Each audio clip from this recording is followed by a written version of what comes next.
Today is Tuesday. Today is Tuesday, August 23rd, 2022. This is the regular meeting of the Coconino County Board of Supervisors. It's 10 o'clock and good morning all. It's great to see our wonderful staff and my colleagues here present. And also Monique Cody, the Deputy County Attorney, who will be assisting the board. And she promised for many years to come. And so we want to welcome her to our board meeting and looking forward to working closely with our legal counsel here on the Board of Supervisors. My name is Patrice Horseman. I'm the chair of the Board of Supervisors and also the supervisor for District 1. And our first item is a call to order. So I am present. District 2. Good morning, everyone. Jeronimo Vasquez, Supervisor, District 2 and current Vice Chair. Very good. District 3. Good morning, everybody. Matt Ryan, present, District 3. And District 4.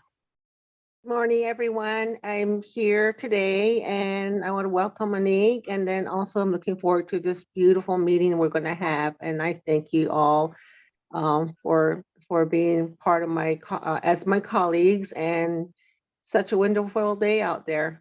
Thank you.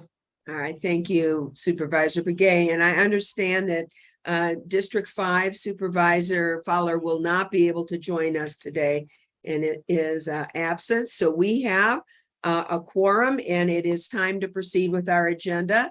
The next is the Pledge of Allegiance, and our clerk, Lindsay Daly, will put up the flag, and we can stand if you can, and let's go ahead and recite the Pledge of Allegiance. I pledge allegiance to the flag of the United States of America and to the republic for which it stands, one nation, under God, indivisible, and with liberty and justice for all.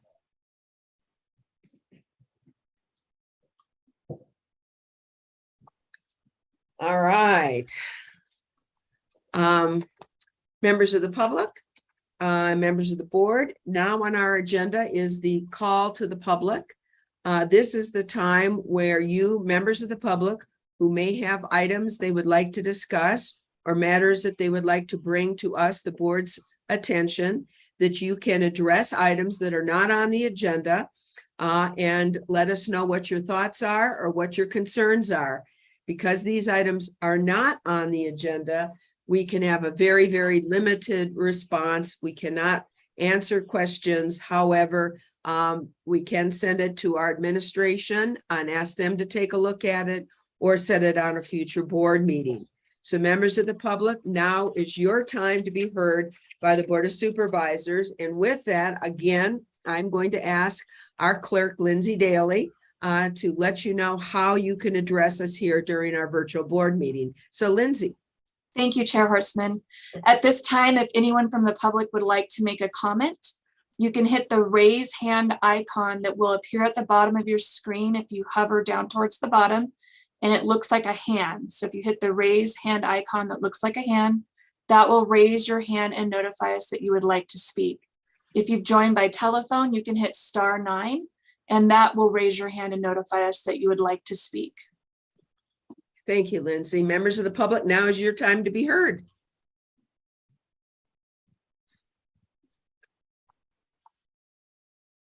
And at this time, there are no hands raised. Very good. And we always give it a second chance. And so here is a second chance for you to please contact us. Lindsay Daly indicated how. If you'd like to be heard or address the board, now is your time.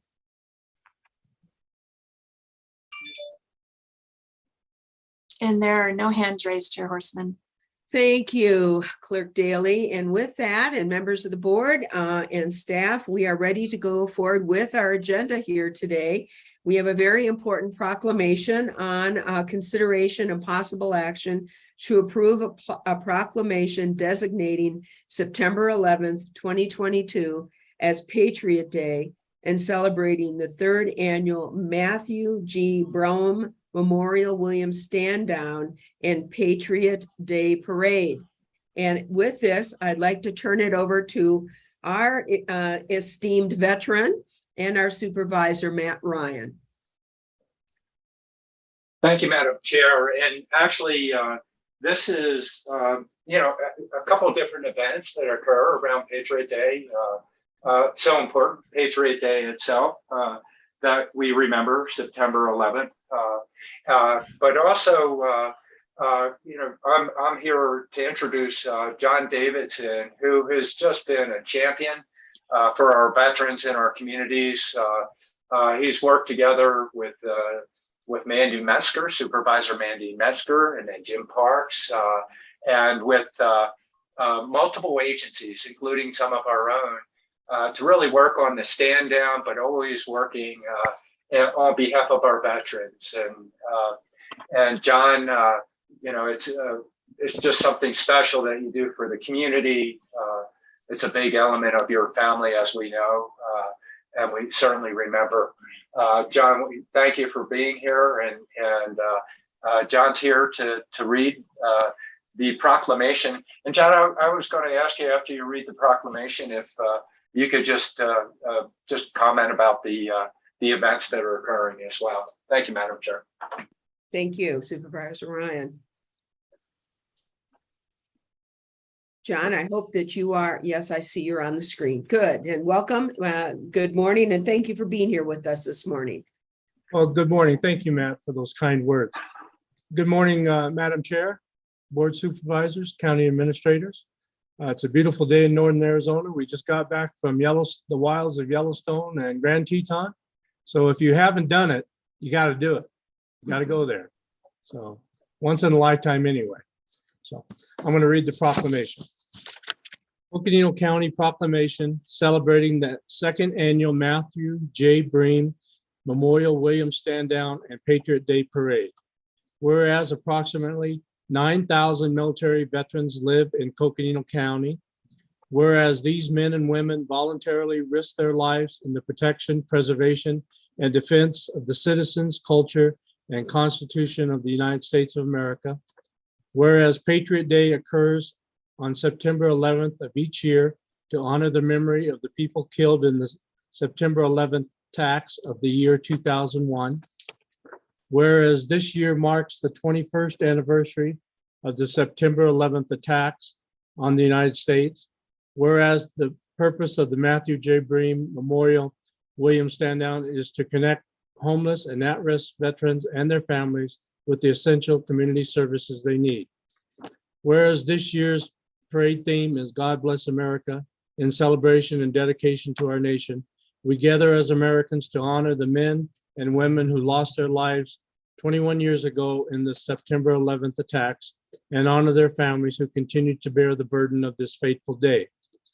Whereas by taking care of our veterans, we honor their commitment and sacrifice to defend the Constitution of the United States and to preserve the values we hold so dear that make us stronger as a community and as a common people. Now, therefore, the Coconino County Board of Supervisors do proclaim September 11th, 2022 as Patriot Day and celebrate the third annual Matthew J. Bream Memorial Williams Stand Down and Patriot Day Parade. Signed and sealed this 23rd day of August 22, Coconino County Board of Supervisors. Well, thank you very much. We really appreciate, John, you reading that proclamation. I think probably people would like to make some comments, and maybe before we'll do that, let's go ahead and get a motion in a second, and then we'll take comments from the board. With that, Supervisor Ryan, would you like to motion this proclamation? Yes, Madam Chair, if I may, I move that we declare the proclamation celebrating the second annual Matthew J. Bream Memorial Williams Stand Down and Patriot Day Parade. Thank you, Supervisor Ryan. Do I have a second? Second. I have a second from Vice Chair Geronimo Vasquez. He just beat you out there, Judy, but we have a third by Supervisor McKay, and this is certainly important enough to have a third. So thank you. Let's go ahead and take a motion, and then we'll go ahead and make some comments. All those in favor signify by saying aye. Aye. Aye. It is unanimous. And before I move on to well, let me move on to the board members, and then John will have you wrap it up for us. Any comments from the board? I'll be happy to start out. I know that Supervisor Ryan has indicated some. First of all, is of course for those of us that were there live 21 years ago, we will never forget September 11th. And it's just hard to believe it's the 21st anniversary. It really does seem like it's really only yesterday, unfortunately.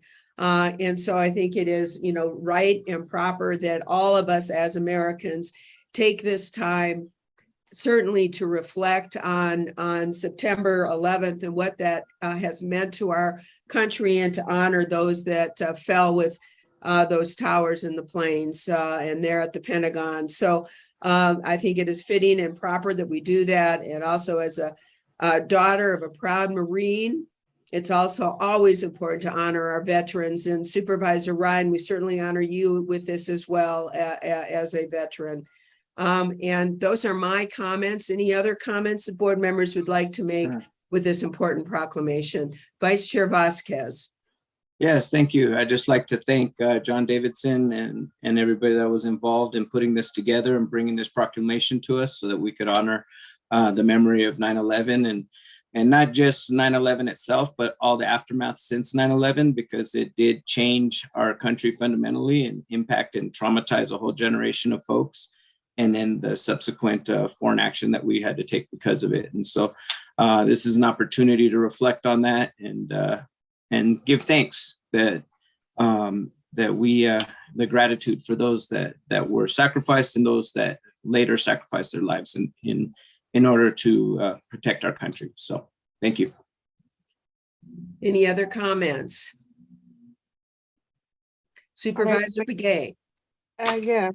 I also like to make a comment on this proclamation. I think it's very important that we do honor the people that have protected and preserved and or defending at such time that they have to, give up their lives and stuff like that. So it's an honor to have this proclamation come to us, and it really means a lot to everyone, because all the lives in the whole United States were touched in some way, whether it be via radios or TVs and stuff like that. I mean, it hit everyone hard. So I just want to say that, this is something that's long overdue, 21 years ago. And it does seem like just a while, not too many years ago that this has happened. But, I'm just glad to be part of this proclamation as far as it coming to the board. And I want to thank Mr. Davidson for bringing this proclamation before us today. Thank you. Thank you, Supervisor Begay. Supervisor Ryan. Just quickly before John, if board members and others, if you can help communicate to our veterans, as noted, it's homeless veterans at risk, and a very important opportunity that they have access to services, notifying them where the stand down is, what's happening with it, and helping us get the word out. That would be wonderful. Thank you. Thank you. And John, again, thank you for being with us this morning. And I know, would you like to add anything more? Give us some more information about the Williams Stand Down and Patriot Day Parade. Yes, I would. So this is the third annual event in Williams, and we started it 3 years ago, and it really took hold within the community, and we get a lot of support over there. And it's going to be a bigger event this year. I did want to, in reference to veterans, I did want to announce a hallmark event that happened in July. The FCC approved and implemented the new suicide prevention hotline number. So I've long advocated, many of us have long advocated for a simpler, it used to be an 800 number, which is very difficult to remember when you're in crisis at 3 a.m. So now the new number for veterans, and you supervisors can tell your veterans this, the new number is 988. Okay, it's just a simple number, 988. And they can call in and press 1 for veterans. And it's a lot easier to remember. Anybody can remember that. It's just like remembering 911. So that's something that happened recently and is very, very good. So thank you. Thank you for your support.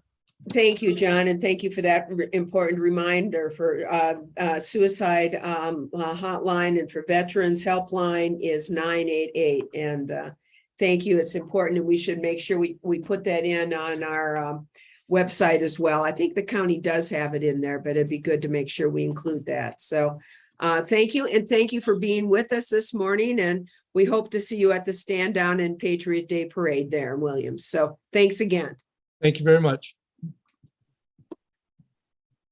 All right, members of the board, we are really rolling this morning. We are next on the Board of Supervisors consent agenda. The consent agenda are items that are mostly ministerial in nature. They can be moved and approved through one motion. These are items that are not for discussion. As I said, they are mostly ministerial in nature. However, if we members of the board have some items that we would like to remove from the consent agenda for discussion so that we can consider these items and discuss them individually, now would be the time. So I'm going to ask the board members, are there any items set forth on the consent agenda that you'd like to remove for further consideration and individual action? Seen, wait, Supervisor Ryan. Madam Chair, just a quick note. We do have a couple appointments there, and I don't know if the other suits are looking at that. I'm sure they have, but just a reminder. I did see that. I noticed a number 4 is an appointment. 12 and 13. I'm so sorry. What are the others? 12 and 13. 4 and 12 and 13. Yeah, maybe just pull them just a quick note on Sure. that. I think that's a good idea. We usually do, and I was kind of waiting for another supervisor to do it. But I think that's great. I'd like to make a motion. Supervisor Begay, it sounds like we have had a request from Supervisor Ryan that we do. Yes, 4 to 11, 4. Now you messed me up. 4, 12, and 13, taken out of the consent agenda and then approve 1, 2, 3, 5, 6, 7, 8, 9, 10, 11, and 14 and 15. Thank you, Supervisor Begay, for that wonderful motion. Do I have a second? Madam Chair, just with Yes. the correction that 1 was the proclamation. It's starting on 2. Yeah. All right, 2 through 15, removing 4, 12, and 13. Thank you, Supervisor Begay, for that motion. Supervisor Ryan, did you second that? Yes, Madam Chair. Thank you. We have a motion and a second. All those to approve the consent agenda, removing items 4, 12, and 13, please signify by saying aye. Aye. Aye. It is unanimous. So we are going to move forward to the individual items. Item number 4 is consideration and possible action to approve the appointment of Gail K. Jackson, President, CEO of Acona, to the Coconino Workforce Development Board for a 2-year term expiring on August 9th, 2024. I will say thank you, Gail, for your willingness to serve on our Coconino Workforce Development Board. We know you're very busy, and I think with your background and experience on Acona, and this would be an excellent fit for you. Supervisor or County Manager Peru, were you trying to say something? You're Mickey Mouse. You're Mickey Mouse. Mickey, I think she's going to come back in. Any other comments or questions with regards to Gail Jackson's appointment to the Workforce Development Board? Supervisor Ryan. Thank you, Madam Chair. And I serve on Econa, and it suggested that Gail be added to this Workforce Development Board. She plays a key role associated with a lot of work that we're trying to do, not only in the Flagstaff area, but throughout the region. makes perfect sense, has a lot of good ideas, but also can help us as we work to recommend other members to help us diversify the board as well. Thank you, Madam Chair. Thank you. And I'm sorry, Supervisor Ryan, I've forgotten that, so I apologize. So, yes, I think Judy Make a began. motion. Judy, Yes, I'd like to make a motion.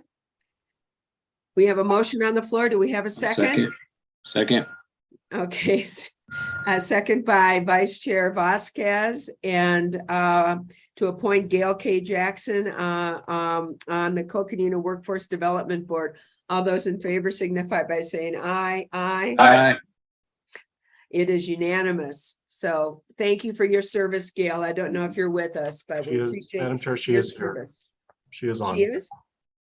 Gail, I see you now. Hi, Gail. Hello. Good morning and welcome. And we're gonna turn the floor over to you. Fabulous. Well, I just wanted to tune in and say thank you. I'm so grateful for this opportunity. And I look forward to working with Billy Francis and the Workforce Development Board crew, Aaron Tabor, as well as John Saltonstall and everyone else, and learning more about these dollars and how we can get them out to employers and do a lot more in our region. So I'm really excited about this, and I want to thank you all. Thank you, Gail, very much. And yes, we're excited about you being on as well. So, and Billy Francis, do you have any comments you would like to make? Thank you, Chair and Vice Chair. No, we're extremely excited to have Gail on our local workforce development board as we build a team of experts to join our local workforce board in order to serve Coconino County and their constituents. She's just another step in the right direction of getting the right people in the right positions in order to make the impact we're seeking to make in Coconino County. So thank you again, Gail, for joining our team. And thank you, Billy. Thank you for being with us this morning. Supervisor Ryan, as our board member, any closing remarks on this? Oh, you're on mute. I did touch the button. I just didn't touch it in the center. I'm sorry, Madam Chair. Don't find me on that. But yeah, actually really important comments Billy making, but Gail, really excited that you can bring your expertise. But the other piece that we do want to continue to work on is diversifying our committee as well. And that's an objective we certainly have out there. And if we all work together, I think we really can help that too. Thank you. Thank you very much. Well, we had our motion in second. I believe we already voted on this. So, and we'll move on. So thank you, Gail, and thank you, Billy, for being with us this morning. And thank you, Gail, for serving. All right, and the next one is number 12, consideration and possible action to appoint Cedric Cap to the Coconino Hispanic Advisory Council for a 4-year term expiring December 31st, 2026. And I'm not sure who made or recommended this appointment. I'm going to turn this over to the county manager and get some information on this. Madam Chair, this goes to the diversity councils, and Trey is going to be commenting on both items, 12 and 13. Thank you so much. Trey, go ahead and enlighten us on 12 and 13.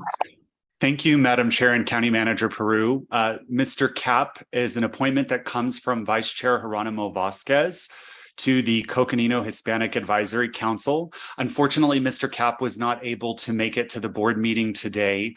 However, I just wanted to give you a little bit more information about him. He is looking to become more active in the Hispanic community within Flagstaff and Coconino County.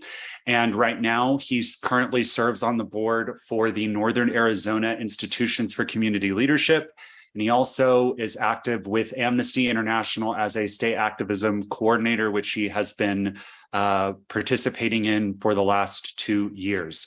So he will be a good addition to the council. And then, of course, Vice Chair Vasquez, I didn't know if you had anything else you wanted to add or say. Sure, thank you. I just wanted to thank Cedric. I wish he was here so that we could do it and recognize him during the board meeting. He is having his swearing-in ceremony September 7th, so I'll have an opportunity to say more comments to him, but just to really appreciate him stepping up to the plate and joining CHOC.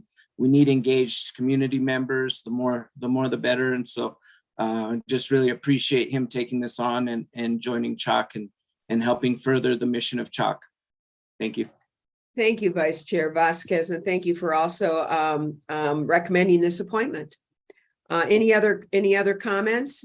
If not, I would entertain a motion from Vice Chair Vasquez on the appointment of Cedric Cap to the Coconino Hispanic Advisory Council for a 4-year term expiring December 31st, 2026. Do I have that motion? So moved. Very good. We have a motion. Do we have a second? Second. Second by Supervisor Begay.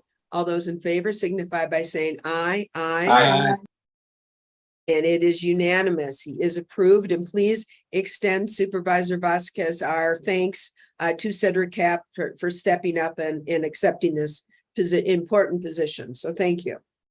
And number 13 is consideration of possible action to appoint Linda Curley to the Coconino County Indigenous Peoples Advisory Council for a 4-year term to expire December 31st, 2026. Trey, I'm going to turn this over for you for the introduction. Thank you, Madam Chair and County Manager Peru. This appointment is to the Indigenous Peoples Advisory Council, and this appointment comes from Supervisor Judy Begay. Some of you may already know Linda. Linda is the community liaison for Supervisor Begay's District 4 office. And so Supervisor Begay, I will turn it over to you in case you wanted to say anything about Linda. Supervisor Begay. Yes, thank you. Thank you, Trey, for the introduction. And I know that Linda is the right person to be put in that capacity, as she is very knowledgeable in certain areas regarding being on different board and so I just want to say that, you know, she is the right person to fulfill the capacity, and she's a hard worker, and she listens and she carries things through. So I think that's the reason why I was okay with the appointment. So thank you. Thank you, Supervisor Begay, and thank you for making the appointment of Linda Curley. I wondered if it was the Linda Curley, so now I know that it is. And Supervisor Begay, would you like to make the motion to appoint Linda Curley to the Coconino County Indigenous People Advisory Council? So move. We have a Second. motion. We have a second by Vice Chair Vasquez. All those in favor signify by saying aye. Aye. It is once again unanimous. And also, Judy, please extend to Linda Curley our thank you and appreciation for joining us and her appointment to the Indigenous Peoples Advisory Council. So thank you. All right, we are moving along, and members of the board, we do have an item coming up under the consent agenda, under the Flood Control District consent agenda. So we need to resolve as the Flood Control District Board of Directors. Do I have a motion? So move. Motion by Supervisor Begay. Do I have a second? Second. Aha. Second by Vice Chair Vasquez. All those in favor signify by saying aye. Aye. Aye. It is unanimous. We are now the Flood Control District Board of Directors. We do have a consent item. Consideration of possible action to approve the 4th amendment of an agreement with Macaulay Construction, Inc. for a 1-year renewal of an RFQ 2018-104 job order contract services to the Flood Control District projects for up to $2 million starting June 1, 2022 through May 31st, 2023. Members of the board, this currently is on the consent agenda. Is there a motion to approve the 4th amendment of this agreement? I like, Moved. Madam Chair, Yes, Supervisor Begay. I'd like to know what was added in this 4th amendment, or it's just a amendment just going forward again for a date. Good morning, Madam Chair, Directors. This is just an annual extension of the contract. The job order contracting contracts are for 5 years, and this is just a standard additional year. You'll see all of these for all the contractors that are on contract. So they'll all be coming forward for the standard annual renewals. I have another comment. I don't know if you have that in here. I didn't see it when I was reading the board packet that it was a standard annual. That way, I know what it is myself. So thank you. Yeah, it Matt, should for say the that it's a clarification. renewal. I thought that it indicated it was a renewal, but if it didn't, we'll make sure that it does going forward. Thank you. You bet. Chair Horseman, I just want to note too that we did have a second item added to this flood control consent agenda, item number 16A. And actually, I did not see that, Lindsay. I'm sorry. It's probably came in after I left cell range. And yeah, Supervisor Ryan. Madam Chair, on 16A, I did want to separate that. I wasn't sure how you were going to process that. Well, so, I didn't know there was yeah. a 16A and just and for clarification, if it's a consent agenda, technically, even if it's one item, it's not for discussion unless you remove it from the consent agenda. I think it was just kind of a clarification with Judy Begay. So that's just fine. But let's go ahead and then we will separate 16A from the consent agenda. Thank you, Supervisor Ryan. And let's go ahead and vote on the consent agenda, which is item number 16. All those in favor of approving the Fourth Amendment of an agreement with Macaulay Construction, Inc. for a one-year renewal of the RFQ 2018-104 job order contract services to the County Flood Control District, signify by saying aye. Aye. It is unanimous. And so members of the board, we are now going to 16A, and I apologize. I do not have that, so I'm going to ask Lindsay Daly to read 16A, the item, please. Thank you, Chair Horseman. 16A, the agenda title is consideration and possible approval to submit an initial grant application to the National Resources Conservation Service, also known as NRCS, in the amount of $23,874,000 for long-term mitigation efforts related to the Schultz Pipeline flood event. This funding includes a county flood control district match of $5,968,500.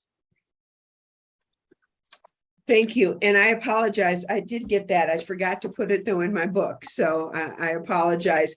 And that has been removed by Supervisor Ryan for discussion. At this time, with the county manager's approval, I'm going to go ahead and turn this over to our Deputy County Manager and Flood Control District Director, Lucinda Andriani. So thank you, Madam Chair and board members.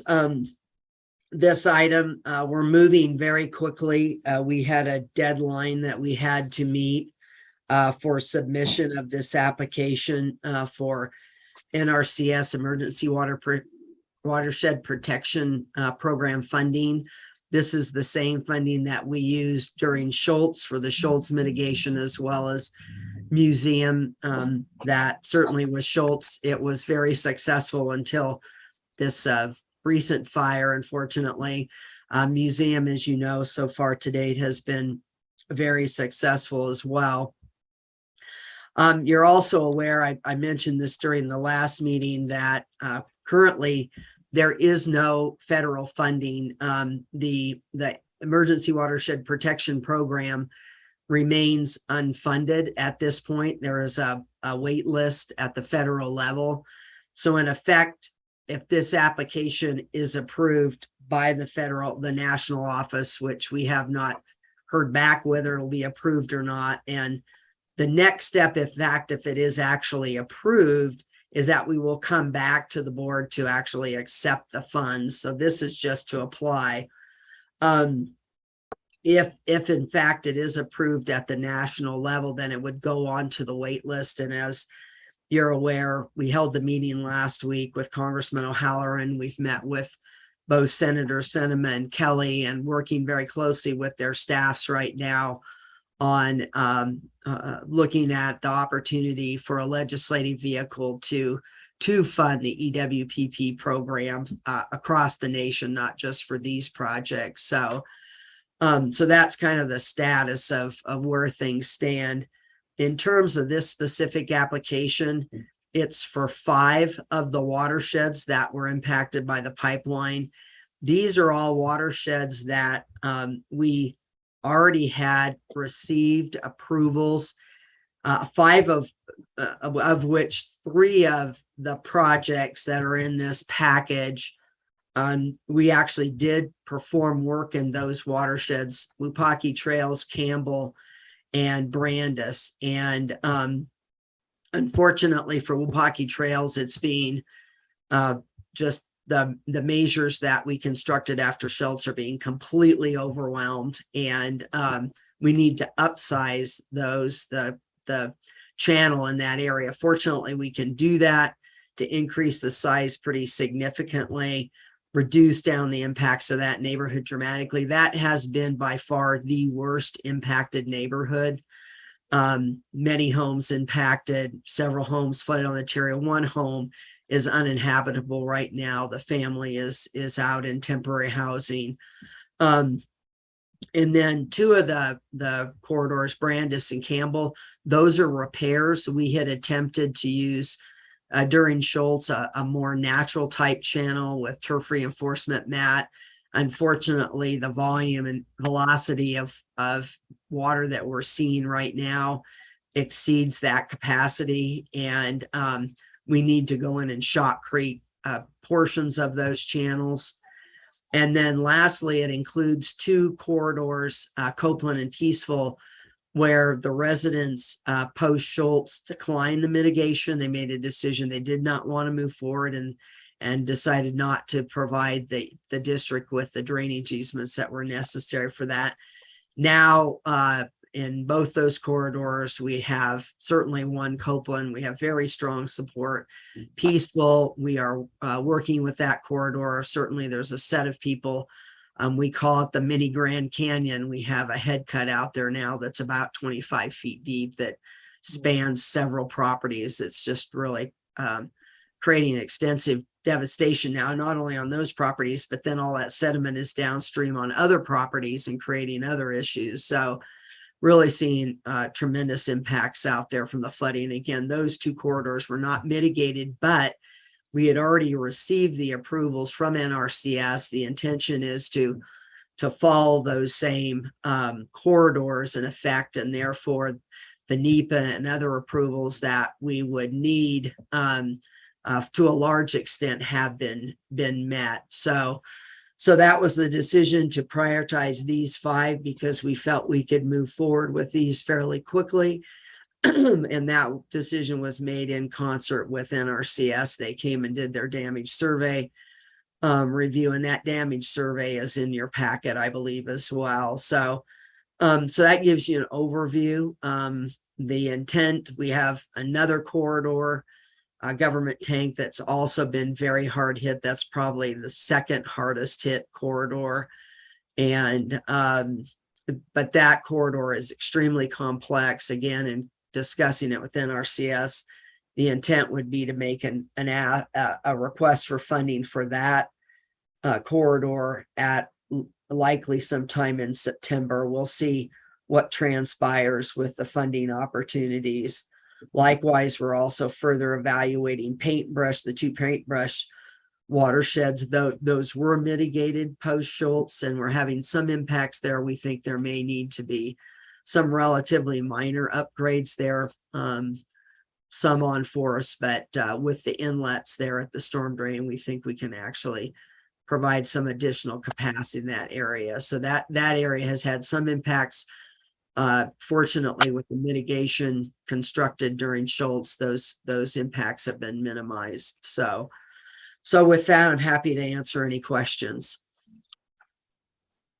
Thank you, Lucinda, for the update on that. And yes, some of us have seen that mini Grand Canyon. It's just unbelievable what the power of water can do. And I guess we should know, since behind in my screenshot, you can see the Grand Canyon. The real power of water, yes. So I guess we do know what the power of water can do. So thank you. Supervisor Ryan, you have some questions or comments? Mostly comments, because I think Lucinda did a good job of explaining where we are at this point, but a little bit of questions associated with it. One piece of it, and by the way, for the motion, I left mine downstairs, so I was trying to find my packet, and it's like, oh, I left it downstairs. Just in terms of one is I before making the commitment, I wanted to see where the status of the checks and balances, where which piece of the process, and do we have a pause, and you just answered that question, Lucinda, which is really important. The other piece related to that, though, is no matter what, it's a big chunk of what we have available for matching money, and I'm hearing in working with NRCS how you're making the prioritization. We have a lot more work and a lot more pieces that we're going to have to work through long term, and it does beg the question of how far can we go with the money that we do have, and making sure as we step into the prioritization, we're prepared in that way.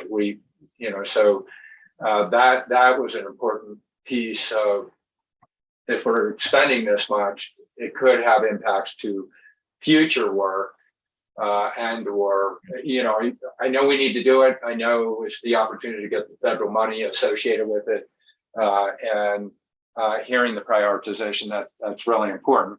But we still need to be looking at this overall picture and seeing how it's affecting our future alignment of prioritization. So we understand if we move here, will we have enough for the future? And what steps do we need to take associated with that? Madam Chair, I would like to comment on that, please. Sure. Anything else, Matt, on that, or otherwise I'll turn this over to the county manager. Yeah, actually, yeah, go ahead. Yes. To Chair Horstman and members of the board, I believe this is the first application in the Pipeline Schultz events that we are submitting for federal funding. It's the first of several, and if you'll recall back on Schultz, we accessed a variety of funding sources, all of which required various forms of local match. In this case, it's 25% local match, and you'll see the item 5.9 million in terms of the local match. In order to this is a two-parter, so the application, of course, is submitted under the assumption and the commitment that the applicant, meaning the county flood control district, does have the local match to go with that.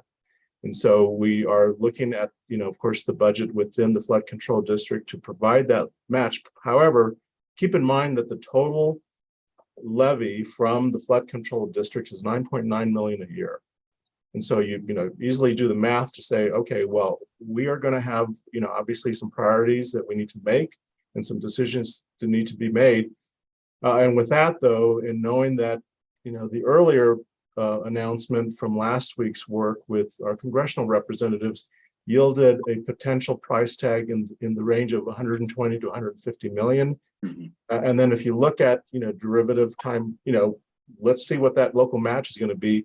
It clearly exceeds the capacity of the flood control district, as well as the county in providing general fund support to deal with all the mitigation. However, that's not gonna, we have a mission to protect the residents in all of our affected areas. And so with that, we have engaged, and we will be bringing back to the board the steps necessary to explore the bonding capacity of the flood control district, meaning the flood control district has to issue debt in order for us to generate the funding needed to cover the local matches that will be required for the long-term mitigation that is needed within the pipeline Schultz fire and flood area.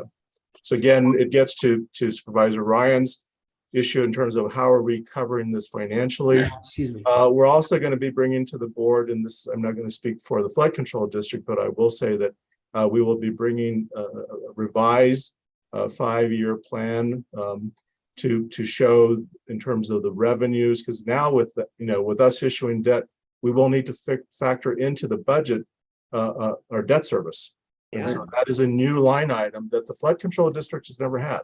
We've never issued debt for the flood control district. So that is a new line item that we'll need to factor into the total budget so that we can have, of course, the operational, the staffing, the direct services that we receive from the Public Works Department and other contractors. And we've just committed for contracts with various vendors to do needed work in the affected areas. So clearly, this does force us to reprioritize the budget process, not only with the flood control district, but with the general fund as well. And so we do need to make sure that whatever we're doing, we're of course, first and foremost, serving the public and addressing emergency needs, but also addressing the solvency and the sustainability of this effort financially. So I think I've covered some of the highlights. I would, Chair, if I would ask Lucinda to add a couple of other additional comments. Yes, and then I think the board probably has some comments. I know I do have some comments as well. So Supervisor Ryan, did you want to respond to that real quickly? I actually, if Lucinda could continue with that. I have one other question, but I also did want to respond. Yes, thank you, Madam Chair. Thank you. All right, Lucinda. So just to add, thank you, Steve. Steve and I and Siri have had a couple of conversations about, bonding for this work and potentially, looking at that being broadened to include the forest restoration dollars as well to give us some capacity there as well. So, Siri's in the process of reaching out to bond counsel and bond advisor to start having those discussions to be able to bring that information back to the directors.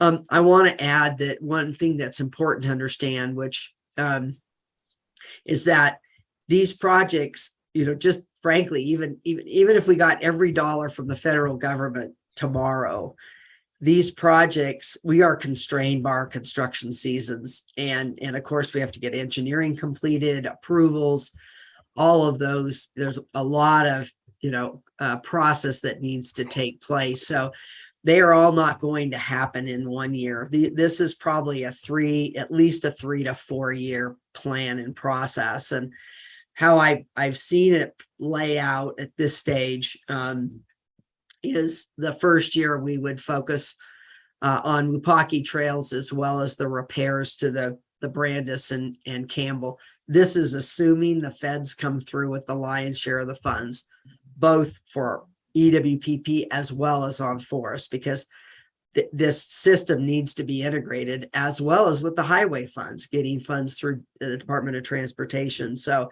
because these are integrated systems, as we know.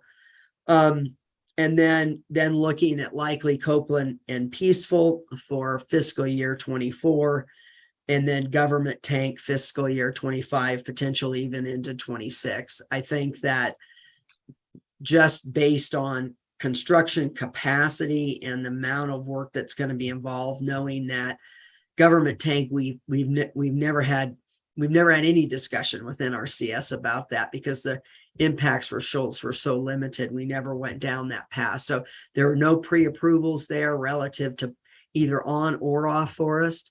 So there's a lot of work that has to be done. And that's an extremely complex corridor. We've started meetings twice a week to really delve into that. We're doing some additional modeling right now that would preface any application to NRCS to really try to figure out what is the minimal amount we could do there and still effectuate a positive impact in that corridor. So, and frankly, for that corridor, the on-forest work is really critical. There's some very large fans above the neighborhood that if we can get on there and restore, would have a significant impact. But of that work on forest, that one corridor alone is half that cost. Yeah. So that corridor alone is, if you look at the total cost that Steve mentioned, about half of that cost is in that corridor. So if you look at the three components of on forest, off forest in the neighborhood, and then highway. All right. Yes. Thank you, Lucinda. And yes, I know some of us were part of the meeting that was had with Senator Kelly, and you went into great detail or I'm sorry, Tom O'Halloran, Representative O'Halloran, and also members of the Forest Service. You went into great detail on this. And, I'm just going to say that, in terms of the bonding and the possibility of bonding capacity of the flood control district, that's something I want to address at a later date. So I'm going to reserve my comments with regards to that.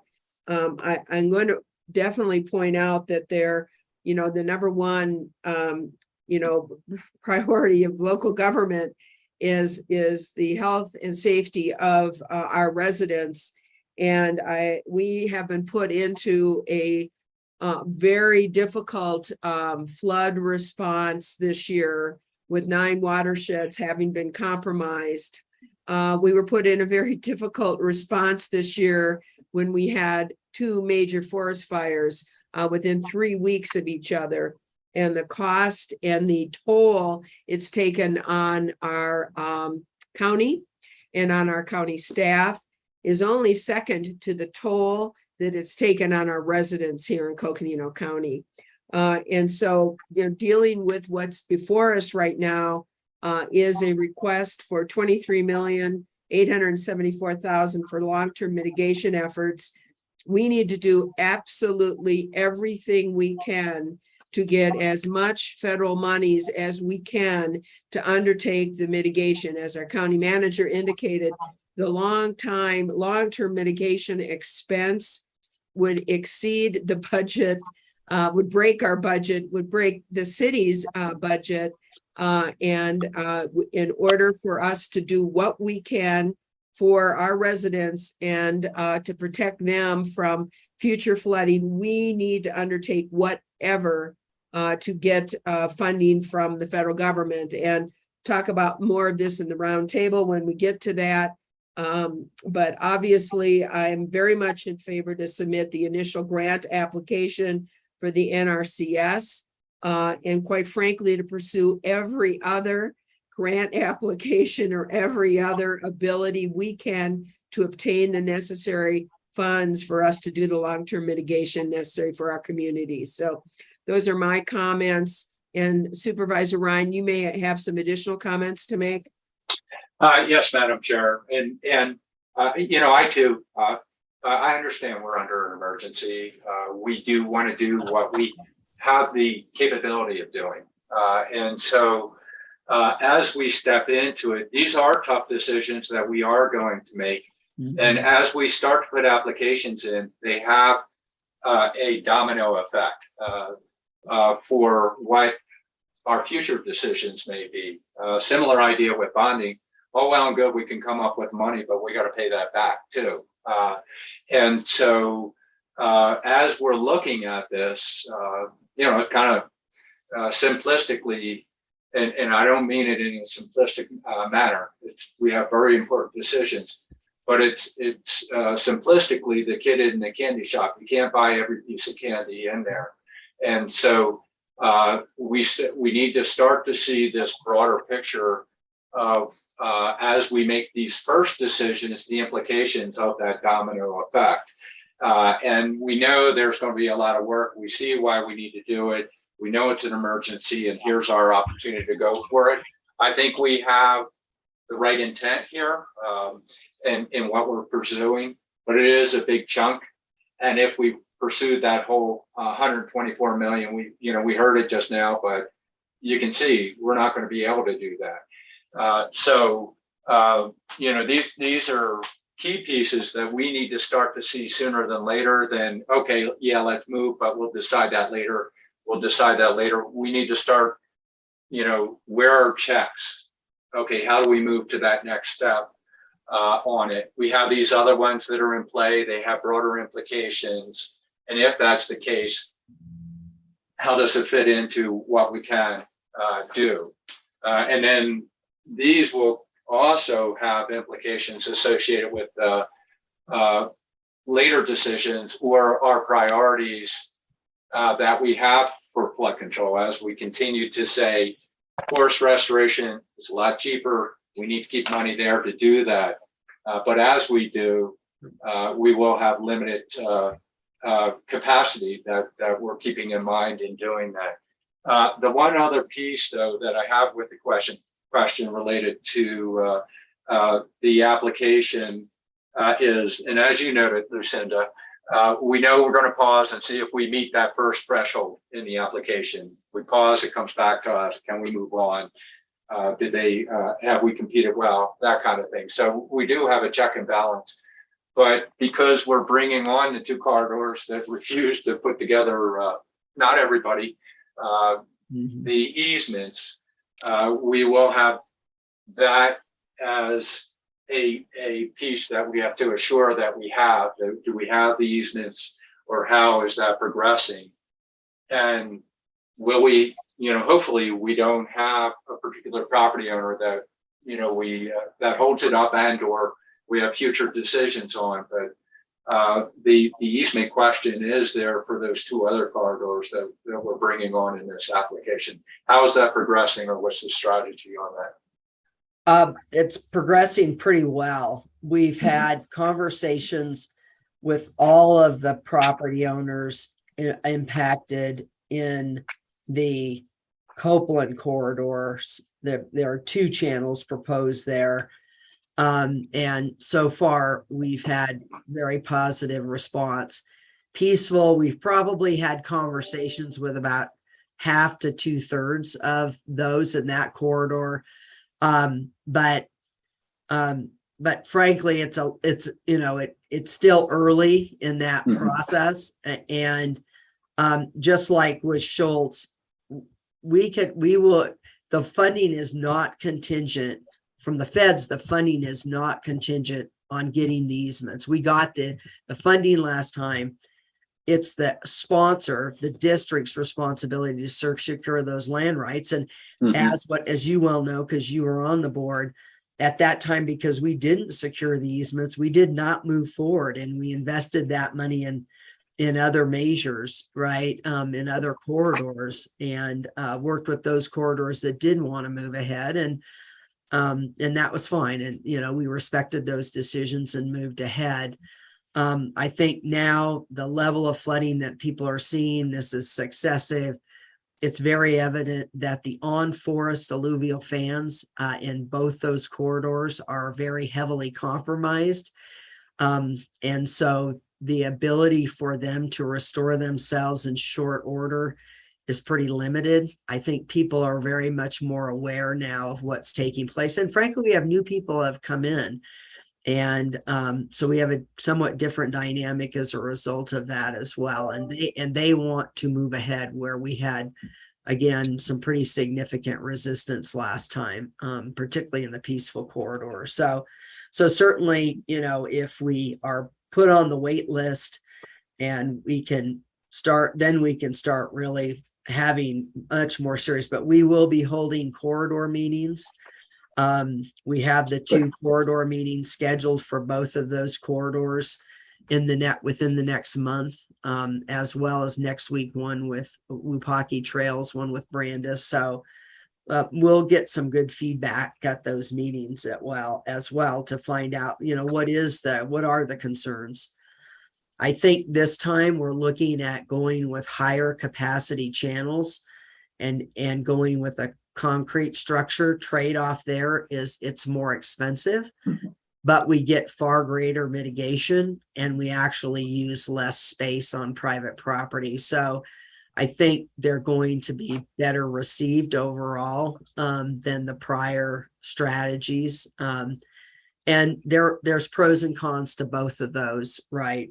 And some people may be opposed because of that too. We come to find out. So far, we have not surfaced that in either corridor, but as we continue when we go out and really show them the plans and say, okay, here's how we're moving forward, we'll see what the response is. But the impacts in both these corridors are pretty severe. So I think we're going to generate a lot of support. And I do think you're right that if we have a single holdout somewhere along, that's a decision that would come back to the directors. Do we condemn or not move in that direction or not? And that's a decision to make. Historically, we haven't had to utilize condemnation through Schultz. We exercised that option twice, And it never went any further than just starting the process. We were able to reach agreement and move forward. So If I can also say something here, I do think that this is a broader topic. I know the county Right. manager brought up bonding. I know that the supervisor, Matt Ryan, is now bringing up easements and the possibility you're bringing up of condemnation. I mean, it goes on and on and on. And I think that this really calls for a much more extensive discussion, which probably goes beyond the agenda item that is before us, quite Certainly. frankly. And I think it is important. And as the county manager has pointed out, the bottom line is we don't want the tail wagging the dog, okay? And so we, the dog, I guess, need to make sure that we take a look at the overall county budget and our county priorities and county decision-making. I think that is something that's going to require a much deeper discussion for a much longer time than what this agenda item is before us on. So those are my thoughts. And what really is before us is submitting an initial grant application, which I know means that the county flood control district needs to come up with almost a $6 million match. And so I think it's important to be asking the kind of questions that Supervisor Ryan is asking, but I also think it brings into play a much broader discussion that must be had. So my thoughts. Absolutely. Yeah, just quickly, Madam Chair, if I may. And yeah, no matter what, this decision, all those questions and all that future piece are part of this decision right now. And you're right. We need to see more associated with it. Fortunately, we do have checks in the process right now that if we're not proceeding and the future implications are something to be considered. I mean, we have a way of stopping, but we know we need to move. We know it's an emergency. We know we need to invest and we need to prioritize, and to work with the NRCS. It is very helpful in making this portion of the decision. But once we make the decision and we say we're successful, we need that broader picture associated with it. So we need to continue the conversation. Yeah, and I'm hopeful. I mean, we were talking about a meeting to discuss the long-term proposed plan, present that to the board of directors as well as to the city council on the 30th. Unfortunately, we understand that the council, they will be at the state League of Cities meeting next week, so they cannot meet next week, is what they've shared back with us. I think that we should move ahead with a board meeting, whether, it's up to Steve's decision, whether we want to move and do that overarching presentation on the 30th or come back on the 13th and do it then, or break it into two pieces and do a part on the 30th and part on the 13th. So we have an evening meeting on the 13th, so that if the board's willing to meet earlier, we could structure it from them. And frankly, that'd give me, to be honest, time to really prepare a more comprehensive presentation beyond just the long-term plan.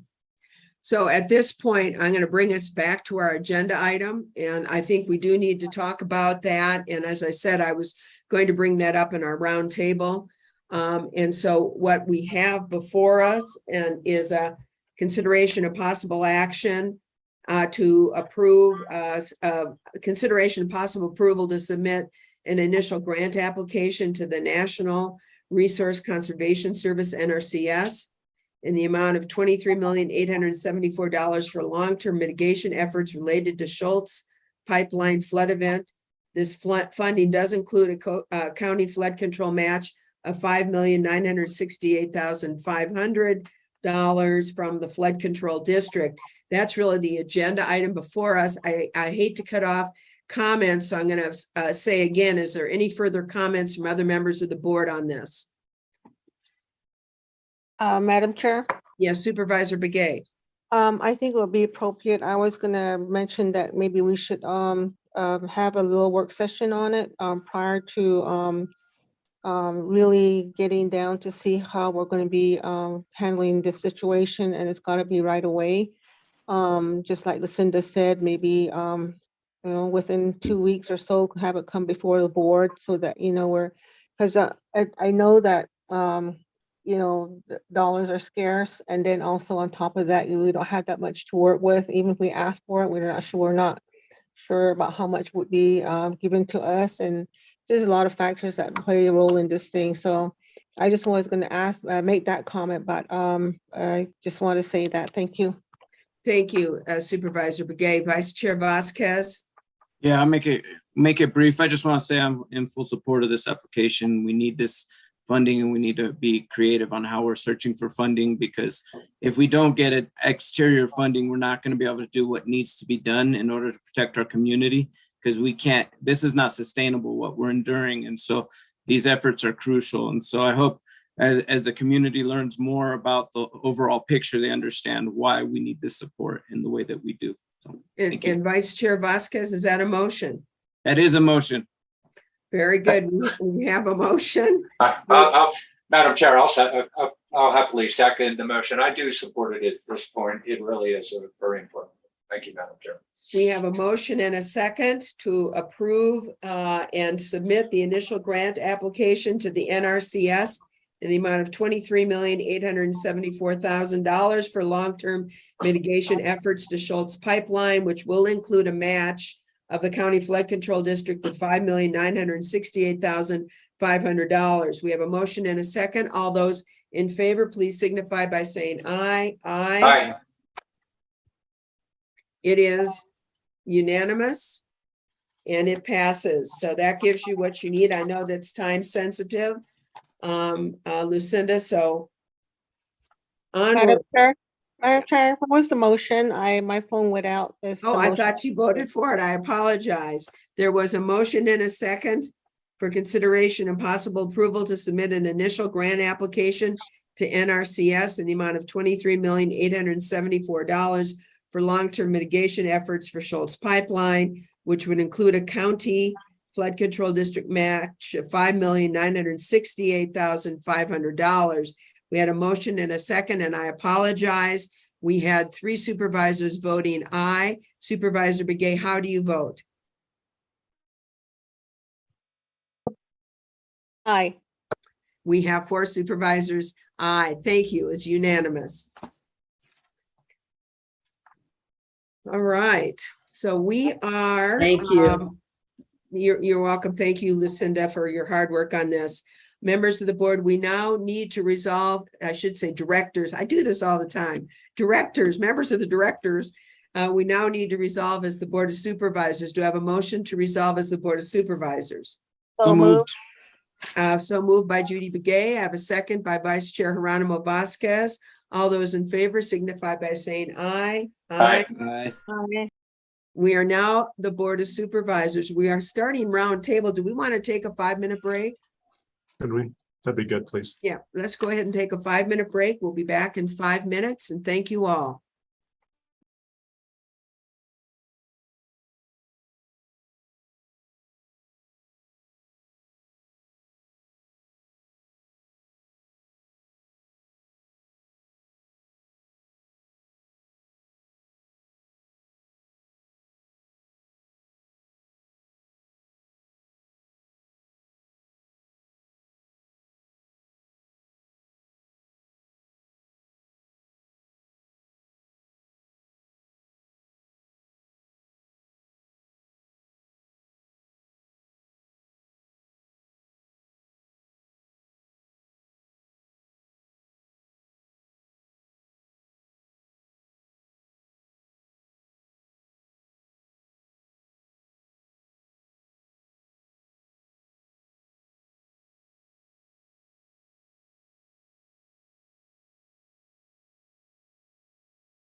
believe it's 11:15. Let's see if everybody is back yet.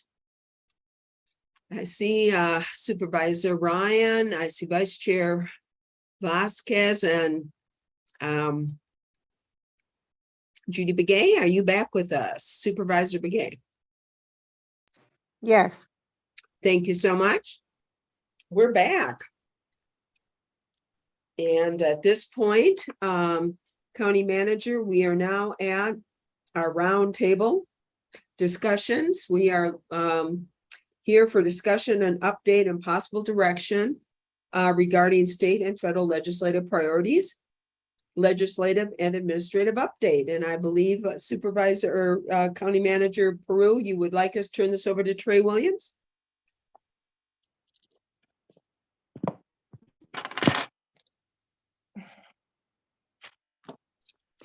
Trey, are you with us?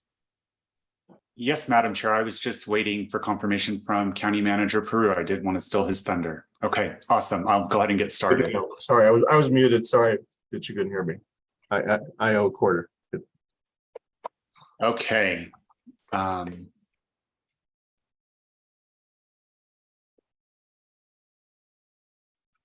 me make sure that you can share can see my screen.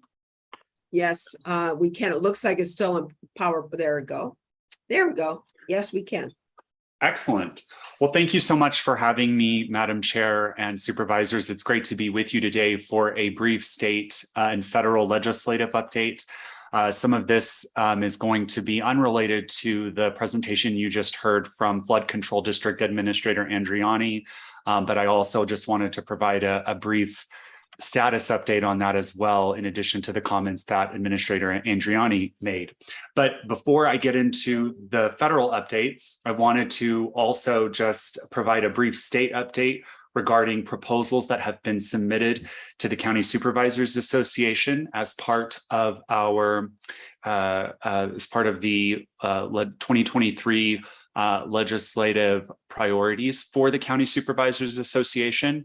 Per the direction from you, the board, Public Affairs has submitted 2 proposals. The first is a proposal which would increase the qualifying income for families for childcare assistance, and then would also extend the childcare assistance that was provided. I'm so sorry, Trey. I have on mine that says, oh, there it goes. It just went off. It Trey, says, you may also want to hit the display settings because it shows your next slide in the corner too. That's okay. It changes it up on me every time I share my screen. So sometimes it does it right, and then sometimes, let me just try it again. I'm not sure why, but let me try this again, and then let's go with 2. And then, how's that? Okay, so then go up to display settings and then click. Hit the swap. There you go. You got it. Okay. Good. Excellent. I'm sorry about that. Okay. I've got 3 different screens here, so sometimes I don't know which one you all are seeing because it's not lit up green on mine, so I don't know which one you all are seeing. Let me just go back to the state update. Excellent.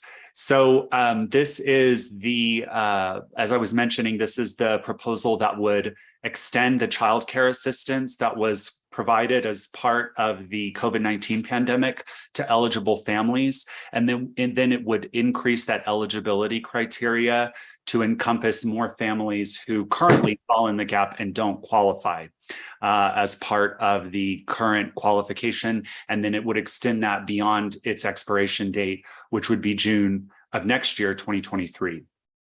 And then also we have sales tax relief and TPT relief for working families. This would provide for a transaction privilege tax exemption. It would remove the sale of diapers, baby formula, and feminine hygiene products from the transaction privilege tax base, which would then not have sales tax apply to those particular items. This has been an ongoing effort at the legislature and was initially introduced in 2018. This was a request that we did not present at the last board meeting because it came in from Supervisor Lena Fowler, and you all agreed with this proposal and submitting it to CSA. It is identical to a bill that has been reintroduced since 2018. And in 2018 was HB 2217, TPT diapers, feminine hygiene and exemption. CSA has confirmed receipt of these particular proposals and has shared an initial list with the County Managers Association and will be shared with the Board of Directors at the upcoming September meeting. I also just wanted to provide a brief update on short-term and vacation rentals legislation and any potential proposals. As you all are aware, and the public may or may not be aware, the legislature passed and enacted SB 1168 vacation rentals, short-term rentals enforcement, and the effective date for that legislation is September 24th. This bill extended the ability to provide a permitting system for short-term and vacation rentals and provided a limited regulatory authority for the Board of Supervisors related to verified violations, which were specifically and narrowly defined within the legislation. And also on the agenda is a consideration and discussion for potential action that may occur per this authority that was delegated to Coconino County by the legislature. As part of this ongoing issue, there is still the issue of tax parity related to the property tax treatment of these particular properties. As you all may or may not be aware, Arizona has a property tax classification system, and that property tax classification system affects the percentage of the assessed value that is assessed and taxed for property tax purposes. And so right now, there's a difference between commercial property and residential property. And as you know, short-term and vacation rentals are residential properties that are converted to commercial. And so when the legislature made the changes to the vacation rental regulatory system, they did not necessarily define for county assessors how they can take properties that are residential, but then used for commercial purposes for short-term and vacation rentals. And so that means that those properties are still within class 4, meaning they are not taxed in the same manner as commercial properties, which is class 1 under Arizona's property tax classification system. So tax parity is still an ongoing policy issue that has not been addressed by the legislature. And then, of course, there is still implementation of the law that will be topics of conversation during the 2023 legislative session. I just wanted to provide this brief update to you for the board so that you understand that that tax parity issue is ongoing. It's my understanding that our county assessor, Armando Ruiz, has been in conversations with his colleagues on the tax parity issue, and that they could potentially address this issue as part of their legislative priorities. And that's an ongoing conversation. Once we receive confirmation that they will pursue tax parity, I will share this information with the board. Thank you. And Trey, just a point of note for the rest of the board, we'll be discussing short-term vacation rentals under the newly passed SB 1168 here this afternoon. So thank you, Trey. I'm sorry, please proceed. Thank you, Madam Chair. And I thought that would be good to note today, since you'll be discussing that later. And then I also wanted to just discuss a potential resolution on rural management areas. As you are aware, Madam Chair, we have been in conversations with your fellow supervisors in other counties who are also interested in more robust tools for enhanced groundwater management, since Coconino County and other rural areas are being affected by groundwater depletion, but are not in an active management area and have few, if any, tools to be able to address that situation. And so as part of the ongoing effort to have some additional authority and regulation of groundwater basins to ensure reliable supplies, we have been in contact with Mojave County, Yavapai County, and others on a potential resolution that would express support from the Coconino County Board of Supervisors for addressing groundwater supply and establishing rural management areas outside of an active management area. Because of the ongoing conversations, there's a look to re-term rural management areas so that it better reflects the definition and the approach that is being sought by proponents, including us. And then we are also working with our partners as part of the Water for Arizona Coalition about inquiring with other counties on resolutions and collaboration to convey policy goals for the 2023 legislative session via a resolution.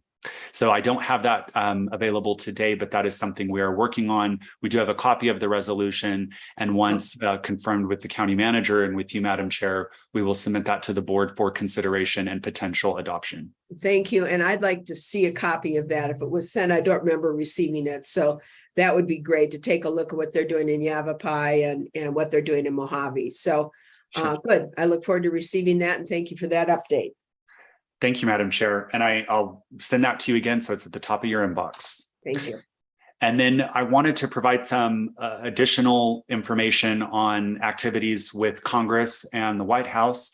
The House of Representatives passed the Inflation Reduction Act of 2022 on Friday, August 12th, and sent this legislation to President Joe Biden for his signature. The president did sign this landmark legislation last Wednesday, and it is a robust piece of legislation that includes some robust authorities and actions that will lower healthcare costs, that aim to combat climate change, and also aim to reduce the federal budget deficit and raise taxes on some large corporations. Among those provisions that I wanted to note for the Board of Supervisors that were enacted as part of the Inflation Reduction Act are the $4 billion that was secured by Senators Kelly and Sinema to combat drought in the Southwest as part of the ongoing mega drought that is affecting the entire Southwest and is affecting our county as well. The funds are for the U.S. Bureau of Reclamation, and the funding will be available for projects that aim to conserve water in Lake Powell and Lake Mead. The funding would also be available to farmers who would voluntarily reduce their water deliveries under short-term or multi-year agreements. So that is something to look for in the Inflation Reduction Act, and that might be potential tools as we seek to address this issue in our county. And then just some additional information about the bill. It expands Medicare benefits, also includes funding for free vaccines, $35 a month insulin, which and also seeks to cap out-of-pocket drug costs to an estimated $4,000 or less in 2024, and then settling at $2,000 in 2025. The other thing it does is it allows for Medicare to negotiate over 100 drugs over the next 10 years, and then requires drug companies to rebate that price, rebate price increases higher than inflation. So if there are price increases that don't match inflation, the drug company has to rebate that amount under the Inflation Reduction Act. It also makes historic investments in climate change and seeks to reduce carbon emissions by roughly 40% by 2030, and then aims to revive and to reinvigorate America's manufacturing jobs and economy, with more than $60 billion invested to create millions of new domestic clean manufacturing jobs. And just lastly, it also invests in disadvantaged communities, aims to clean up pollution and take steps to reduce environmental justice with $60 billion for environmental remediation. This is on top of the remediation funds that were included as part of the Infrastructure Investment and Jobs Act that was passed in November of 2021. And then it also closes tax loopholes used by wealthy taxpayers and establishes a 15% corporate minimum tax, and then a 1% fee on stock buybacks, as well as increased funding for enhanced IRS enforcement to ensure that wealthy taxpayers are paying their fair share. And then lastly, protects families and small businesses making $400,000 or less. And then I just wanted to provide a brief update. I know. Can I ask a question on this, since I didn't understand what you're saying and it didn't come up there? Insulin, I know that the cap on insulin prices was one of those hotly debated issues. Did that make it in this bill and passed? It did. That's the first bullet point there. $35 a month insulin cap for 2023. Got it. Thank you. Appreciate that. No problem. And then lastly, Administrator Andriani from the Flood Control District mentioned the ongoing efforts to secure federal funding. Just wanted to provide a brief update on that. Our federal team is still in conversations, as well as us as staff, with Senator Kelly and Senator Sinema's staff, and working to get this in the ask into the emergency supplemental legislation that is still under consideration. I just want to manage expectations on that Congress is working as fast as it can on that emergency supplemental bill and the relevant provisions and funding that would be included. However, that it could take until November. So at this point, I don't have any further update on that, but we'll include an update on that emergency supplemental legislation so that you all are aware of where it's at and where it's progressing. And at this point, it's working to get our federal ask from our flood control district into that bill. And then once we receive confirmation that it's been input and has been introduced in advance, I will share that information with you all and keep you updated on its progress. Just keep in mind, nothing moves fast at the federal level. Usually. So this could be something that takes a little longer, and we will be sure to keep you updated. I'm happy to answer any questions. All right. Thank you, Trey. And any questions, members of the board?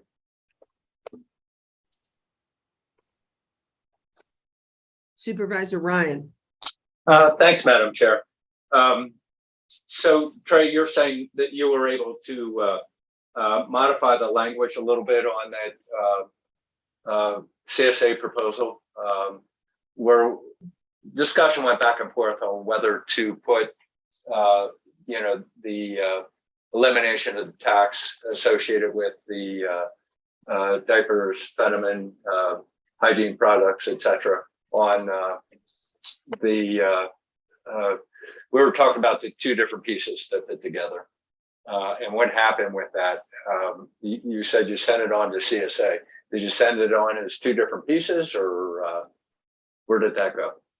No, so that's only one piece, which the proposal, what it seeks to do is to remove from the transaction privilege tax base diapers, baby formula, and feminine hygiene products. So that's identical to the provisions that were in HB 2217 and have been reintroduced at the legislature, but have not successfully advanced over the past few legislative sessions.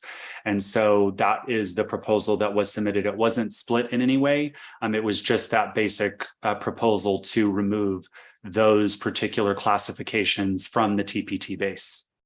Okay, and the reason I'm asking the question is looking at the other piece that we were moving forward with HHS, with CSA. He had gotten into the discussion, did we combine them or did we not, how we would look at it.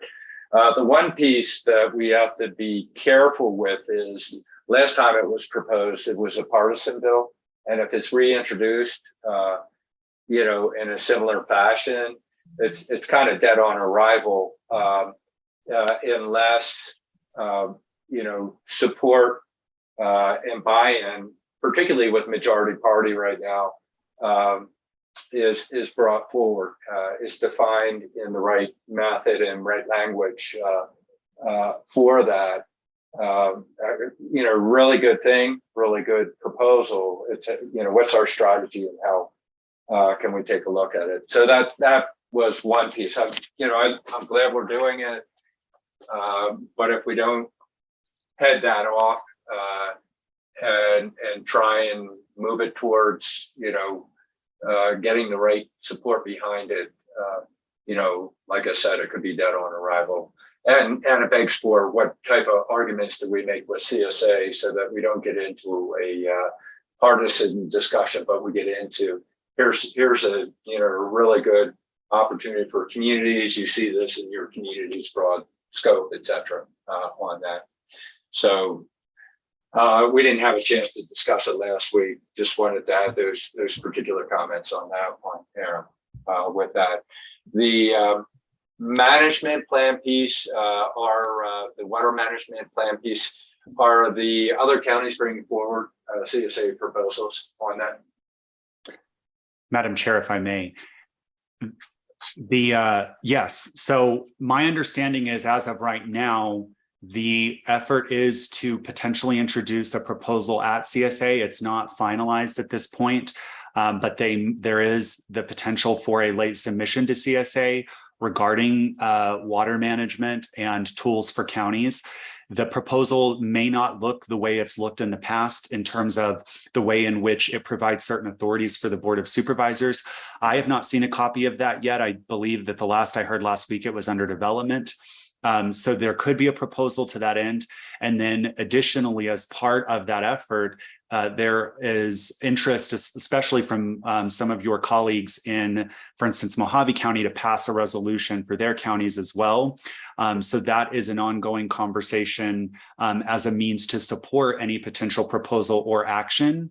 And then on the TPT relief piece, yes, Supervisor Ryan, and that is something that I would agree with, that, and it's not just with the majority party at the legislature. As you said, it has been introduced by the minority party over the past 5 years, and the CSA has ongoing policy priorities related to fiscal impacts and related to ensuring not reducing counties' revenue income.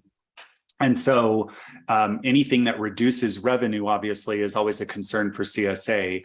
And so that is something that we would have to explain as a part of removal from the TPT base, why that would be justified. And as part of that, there are other classifications that are already removed from the TPT base as well. And I think that it's for instance, Supervisor Fowler, who brought this forward, it's the idea that if those items are removed from the TPT base, for instance, pharmaceuticals, and as part of pharmaceuticals, Viagra is removed from the TPT base. And so as part of that, it's making sure that there's parity, that if there are certain classes of pharmaceuticals that get that, reduction or removed from the TPT base, that there's parity with similar items within the tax classification. And that has especially been an interest for the minority caucus, especially as it relates to the regressive nature of sales taxes, and the way in which, by having this in the base, it imposes a regressive tax on certain communities, just based off of the fact that the tax impacts them at a higher amount, right? A higher rate than other classes of taxpayers who have a higher income. And so that's been the main reason to say, let's remove this from the TPT base, as it makes sense, because other items are already not included under that pharmaceutical category. But that is something that we would have to convince your CSA colleagues to support. And I don't, at this point, don't know that support is there. And we would have to overcome the way in which that conflicts with CSA's policy priorities as it relates to cost shifts and unfunded state mandates. If I can also add on one of your questions there, Supervisor Ryan, and by the way, I'm sorry, I did find that resolution. It came after I was already out of cell phone range, so I missed it. And I took a look at it as we were talking. There will be a resolution that we will bring forward to the full board to join Yavapai and Mojave in urging that the Arizona, that the governor and the members of the House of Representatives, members of the Arizona Senate, provide water certainty to rural Arizona by passing legislation to enhance groundwater management and protections in rural Arizona in the 2023 legislative session. So it's not specifically a resolution, if you will, for CSA. It's one to go to the governor and to the state legislature. So I know that's going to be coming at a forthcoming meeting for hopefully us to join both Mojave and Yavapai and possibly La Paz. So thank you. Yeah, actually, just on the CSA strategy, we could have, if one of those other counties introduces it on the CSA side, with where we had been discussing this before, if we decide to move forward with supporting that, it would be easy for us, once it comes up and they have a proposal, we'll have the opportunity to collate, work together on that and to. And so, yeah, those were the other ones. One last thing real quick, and I know I just, these are pertinent items just in terms of timing and what we're doing. The last piece would be for the assessors, as noted, Assessor Ruiz Armando has been working with the assessors. One thing that I do want us to do is make sure that we have CSA support. Sometimes we can bring it during the what do we call it? We call it a summit. Forum got in my head. I couldn't remember the summit. You know, even if we brought it forward as that and said, okay, let's put it into administrative, or, you know, wait until it swings around. It's something, you know, to check in with. If we don't, when lobbying starts happening, it gets tossed over to CSA. I mean, not CSA, but ACO, without CSA hopping in on the lobby. And that's the element that I was looking at as it might be worth us, you know, at least putting it in there.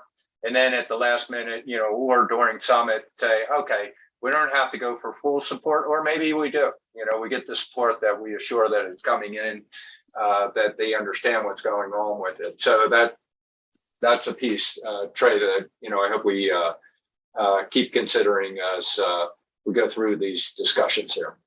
Thanks.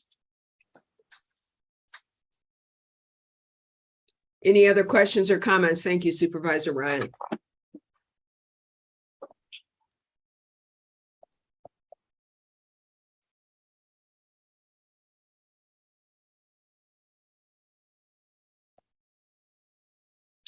Seeing none? All right, well, it's a lot of information, Trey, so I appreciate that and thank you. So let's go ahead and move Thank you, on. And it looks like, Steve, this is for you, and this is our planning calendar, upcoming planning calendar for the board. Yes, Madam Chair, we'll put that on the screen real quick. It's about 20 till 12 noon, so I just want to be cognizant of our time here. So, well, let's start with the next meeting is scheduled, but prior to that, we indicated on August 30th, our desire was to possibly have a joint meeting, but with the council's schedule and the discussion this morning, we may be converting that meeting into a meeting of the flood control district. But I want to check with Lucinda and the staff to see if they have to do some prep on that. I don't want to.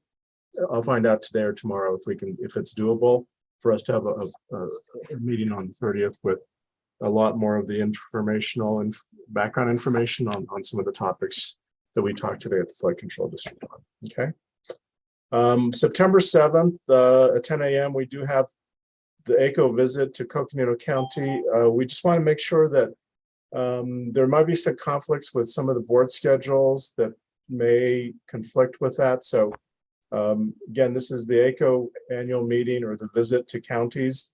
And so we'll determine if there's a conflict. I think we did have a conflict with one of the board members' schedules, but again. And I understand that they're coming up to Flagstaff. So I think what we would like to do as a board, if possible, for those of us that can be there, to first of all, welcome them to Flagstaff and to, you know, I have an opportunity to meet them and to be part of their ACO meeting. It would be a nice and appropriate thing for us to do. Mm-hmm. So, and it is, I see 10 o'clock on the 7th. And I certainly will plan to do that. And I assume, where are they meeting, Steve? I believe they're meeting at the conference room. Well, let's see. I think downstairs. Okay. I'll get that. I'm not sure, to be honest. I'm not quite. Steve. Go ahead, Trey. It's in the Bright Angel conference room in adult probation. Okay. Up on North San Francisco. On North San Francisco Street. Yep. So, okay. Thank you. September 13th, you'll see some of the topics on the agenda. We do have, again, going back to the flood control district in creating more of a, I guess, an operational agenda for the flood control district with information items and action items. So we're going to be working on that with Lucinda and the staff to create more of a separate agenda for some of the flood control district items that we're looking at. Craig Sullivan is going to be here on that day also from CSA to do an update to the board on the legislative season that we had our last legislative season. So that evening, you'll see a couple items. I do want to note September 13th, that is an in-person meeting. So that is the evening we have one community development item, the Windmill Ranch item. We are asking board members to be in person for this particular meeting. So please just make note of that for your schedules. And I think it's important that I know that occasionally things come up that we can't control, but we really would like everybody there in person for this. And there'll be, charts and diagrams and, a lot of documents that will be visible. And it would be great for us to be in person for that. If we could have all 5 board members there in person for that September 13th meeting, it would be fabulous. Great. Okay, thank you. And then on to the next meeting. So this is September 27th. That's a regular meeting. You can see on the list the routine items with regard to action, consent, roundtable. We are also putting another installment of an update for the flood mitigation from the flood control district. And then we also have that afternoon the mental health program update from Health and Human Services. And these are programs that have been funded, the American Rescue Plan, investments in HHS, superintendent of schools, and other areas. And then from there, we have a presentation, a discussion on Fort Ted Hill concessionaires on the park. Okay. And then we'll just go into October a little bit. The 5th through the 7th, excuse me, let me go back. That's the October 4th, rather, consent roundtable, the CSA legislative summit prep. And so again, getting ready for what's taking place following later that week. And so you'll also see that NACO WIR is the 5th through the 7th, which of course is taking place at the same time that the CSA legislative summit is taking place during that time as well. So I know that the chair is dividing and conquering, and so she'll be attending WIR, and the other board members will be attending the CSA. And then on the 11th, community development public hearings, the county area plan update, and this is from Jake Crystalman on a general update on those items. And then I'll just go to, I think that's about as far as we need to go. I think you can kind of get a feel for the other items, but these calendars are in your packet for your review. So any questions or comments on topics? No, thank you, County Manager Peru. Any other questions, comments from other board members on the upcoming planning calendar? If I may, Madam Chair. Absolutely. All right. Thank you, Madam Chair. Nothing specific for specific dates, but I think we talked about it a little bit during last roundtable. I think I'm starting to lose track of things. So, but because we have so much going on with the impact of the emergencies, it almost begs for just that placeholder for the latest update, on what's going on, that kind of thing. I'm just putting it out there as something to think about. We've got a few of these that are rolling around that are just hanging with us. There's new stuff each week that ends up popping up. So, that might be something for consideration. Thanks, Madam Chair. Chair, may I ask a question, just clarifying? So, Supervisor Ryan, are you looking at an emergency services update or a flood control update? It's almost a hybrid Okay. for what we have going on. We're getting slammed by floods. So flood control's there, but it's emergencies. So we got emergencies that are going on, And Right. each is, impacting the other or, it begs for immediate strategies for what we do and Okay. how we remedy. So that falls back into flood control, so it's a little of each in that way. Yeah, and from the discussion this morning, I don't want to take away from our time, but we're looking, and I'll discuss this with Lucinda and the staff, is to create more of an operational agenda for the flood control district that provides, information items, action items, some background items, and it provides the opportunity for the board to look at the flood control district. Obviously it's an entity of the county, but it also has, a lot of the activities and businesses of the flood control district are focused on that particular area. But again, it's not to create a separate identity, but to create more of an opportunity for the board to become better acquainted with longer term, the budget, staffing, really as we kind of the operational aspects of the district. So we can kind of go on in that. And the other side of the emergency piece is, such and such just got flooded, 5 houses or whatever, that's happening that we're, I don't want to become immune to it. I want us to, understand if there were implications, impacts to the community that happen. And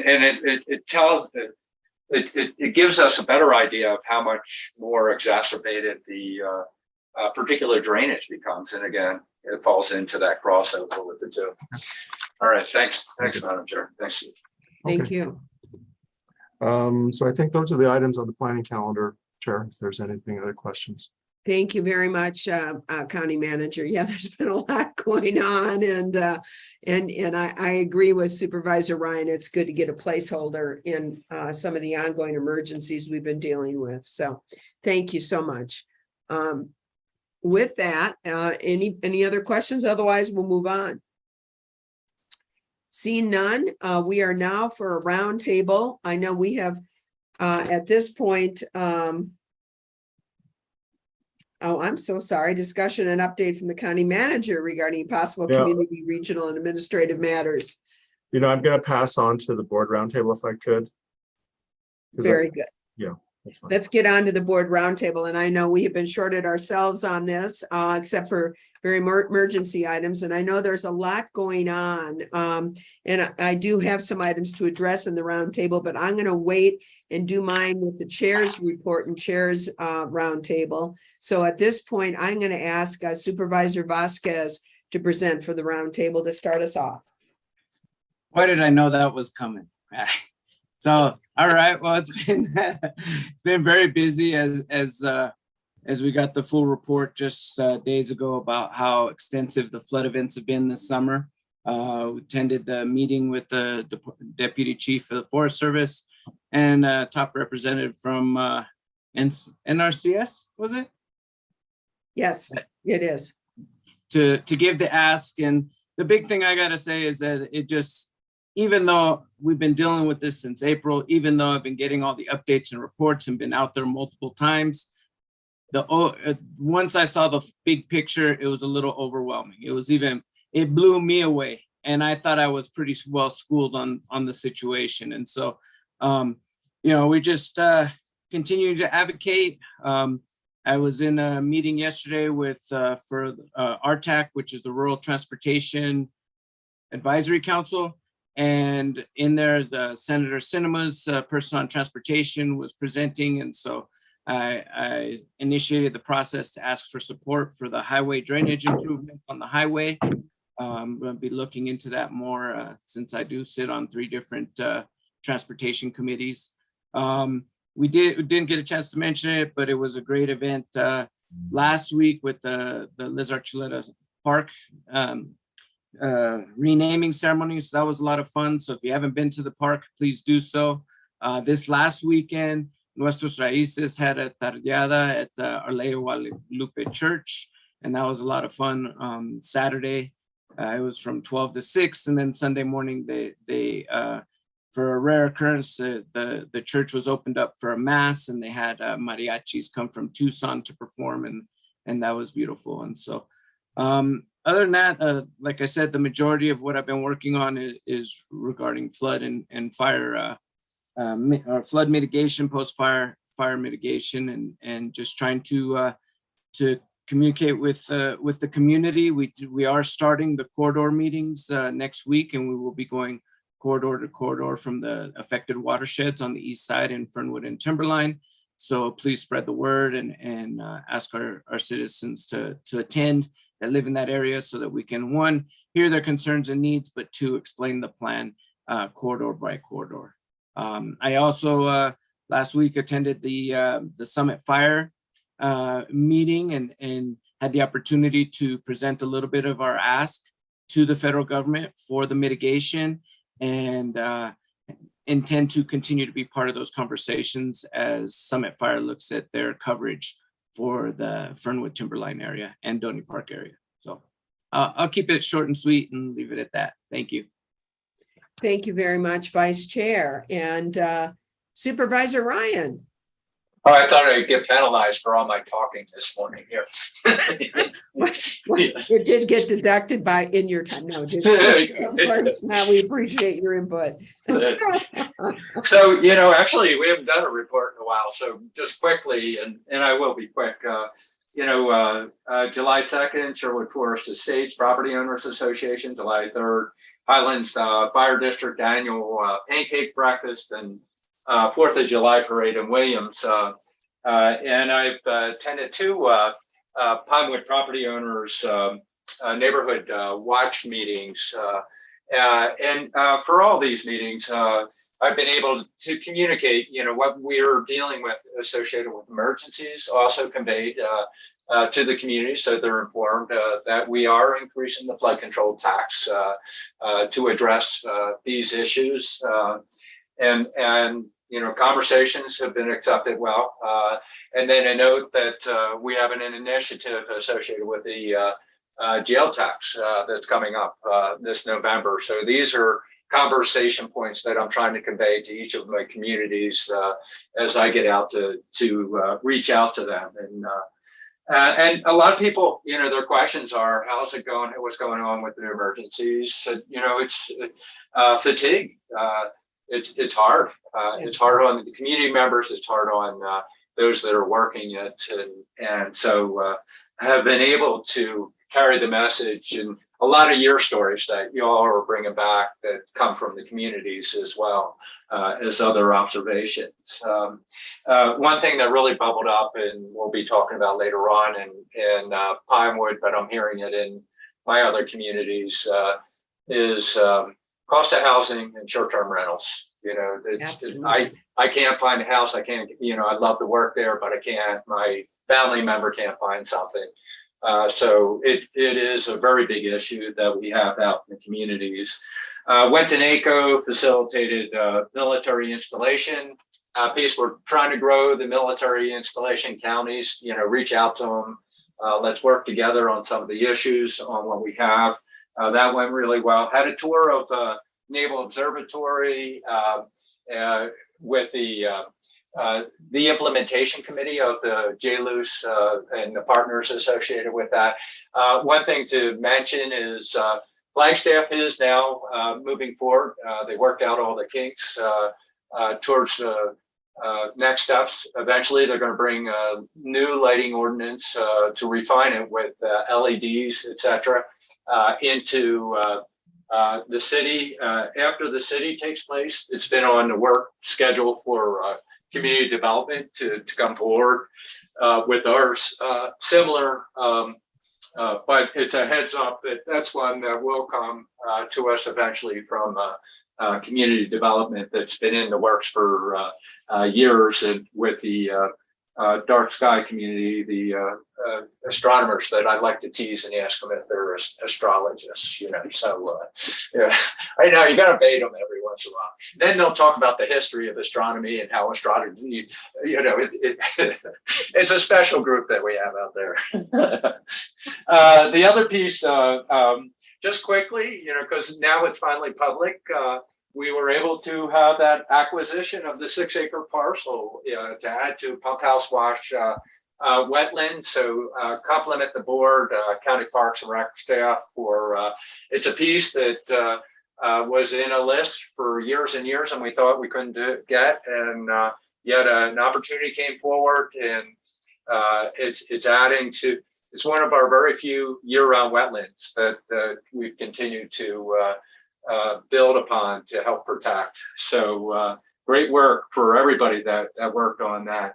And then last piece is in terms of the county activities in that way would be regional plan was in the first kickoff in Belmont. We had a small crowd, but we had about 6-8 people there, but they stayed and worked on the plan. And so it was a chance for city and county staff to initiate the effort. There will be 11 or I guess 10 or 10 visioning sessions that will be hopping throughout the regional plan boundaries, which is about 25 square miles around Flagstaff. For that, that's where the regional plan. So you can see the crossover with the county and the city just based on boundaries. Just a note, one, so you're aware of for other board members, there's been an application to mine pozzolan deposits on Bill Williams Mountain. There are many deposits throughout the region. There's it's contentious. It's Bill Williams Mountain is heart of that city, but beyond that, it's also a very special mountain as it relates to our Native American communities. And so there's an effort to question the application and to be continued in discussions. So the board's aware, I'm putting together a letter initially from the district, from myself, and suggesting that they look at other deposits rather than the Bill Williams area. I will probably ask the board to take a look at what's happening as it relates to the federal process. That process had not taken place, so we got to wait for that to happen. And it's something for the future of the board, not to be discussed right now because we're in roundtable, but making you aware of it as an item that I may bring to the board at some point here. And that's, I went further than I meant to in terms of taking time. Sorry, Madam Chair. No more comments for me for the rest of the day. We won't hold you to that, Supervisor Ryan. We appreciate your input. It's important. So Supervisor Begay. Yes, thank you, Madam Chair. Basically, as you all know, we're trying to deal with flood and fire issues within our districts, and it's been a long haul. I've been helping some elderly people that were needing sandbags picked up and taken to their homes. And so in the Donny Park area, that was part of the District 4. And then also looking at the roads, condition of the roads, driving around and meeting with the people that are along those roads on the reservation, and trying to see how these can be fixed. And I'm really thankful to Lucinda and Chris, for really stepping in and, helping to help identify and also to forward some of the emails that I'm getting. There's a lot of them. And so I've been working with the Navajo Nation and the BIA regarding flooding of the roads personally. And I just want to say that, there's a lot that was damaged, and not only that, but in District 4 also. So I just want to say it's taken a lot just with the flooding. First it was the fire, and then also then we also are going to be looking at meeting with Orlando Teller, the Deputy Assistant Secretary, Tribal Affairs Office Secretary, Department of Transportation. And then we're also looking at meeting with Leroy Gishi, who is with the BIA Department of Transportation here, hopefully tomorrow or Thursday. So that's what we're lining up. And we did talk to Jonah Begay regarding some of the roads that are within District 4 as far as how and how we can get, some type of assistance on the reservation with our help, and then plus their help from that end. So it's been something that, we really need to take care of, as far as the flooding. And we were fortunate enough to get some rain and in our areas and some of the areas. But it's unfortunate that, some places had to flood out. And so we are looking at a confirmation from President Ned's office, and also Maureen Curley. She's the executive director of Napa Housing Authority, regarding student housing for the students that are attending the colleges locally. So that confirmation date should be forthcoming as soon as the two can find out what day that we can do that. So as far as winter prep, those are beginning. Letting people know that, there's to start prepping for the winter time, especially the elderlies, and, trying to get some type of help, if people are hauling woods or, coal or whatever, we're trying to get that going. Of course, the election promotion of that, go out and vote, and things like that. So those are just some of the things that our office has been working with. And I just want to say, I don't want to talk as long as Matt, but that's basically where things are at. As you know, it's the flood and the fire, and just advocating for the district. That's all it is. So I just want to say thank you, and that's my report. Thank you so much, Supervisor Begay. Yes, Supervisor Ryan, do not take this personally. All right, well, let's move along, because I know we're getting into lunch, but I do want to combine my District 1 report with my chair's report. First, I need to, report out something that just seemed to happen forever ago.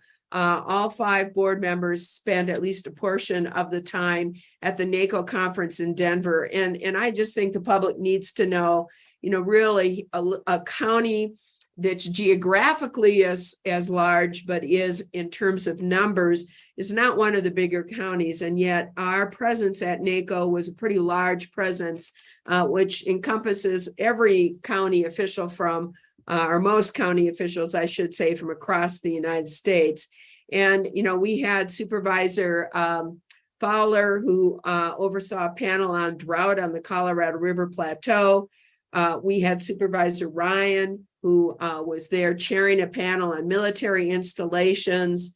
I was able to take part in the public lands and got 4 of Coconino County resolutions that were initially passed by all 5 of Coconino County Board of Supervisors, passed by the NACO board to go on to the national level for national advocacy. And, it's just that, Coconino County was there, was heard, and was an active participant on the national level. And I want to thank my colleagues for their involvement in their activism and advocacy on behalf of Coconino County and the issues that really affect us here in Coconino County.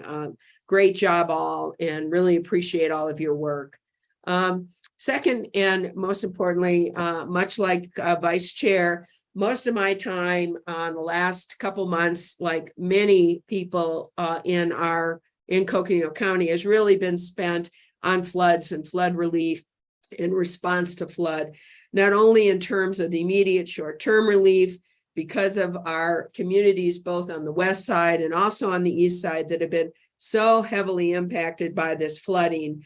And we've been working with people like United Way and the volunteers from our community that have come out to help make sandbags, and quite frankly, to place some of those sandbags.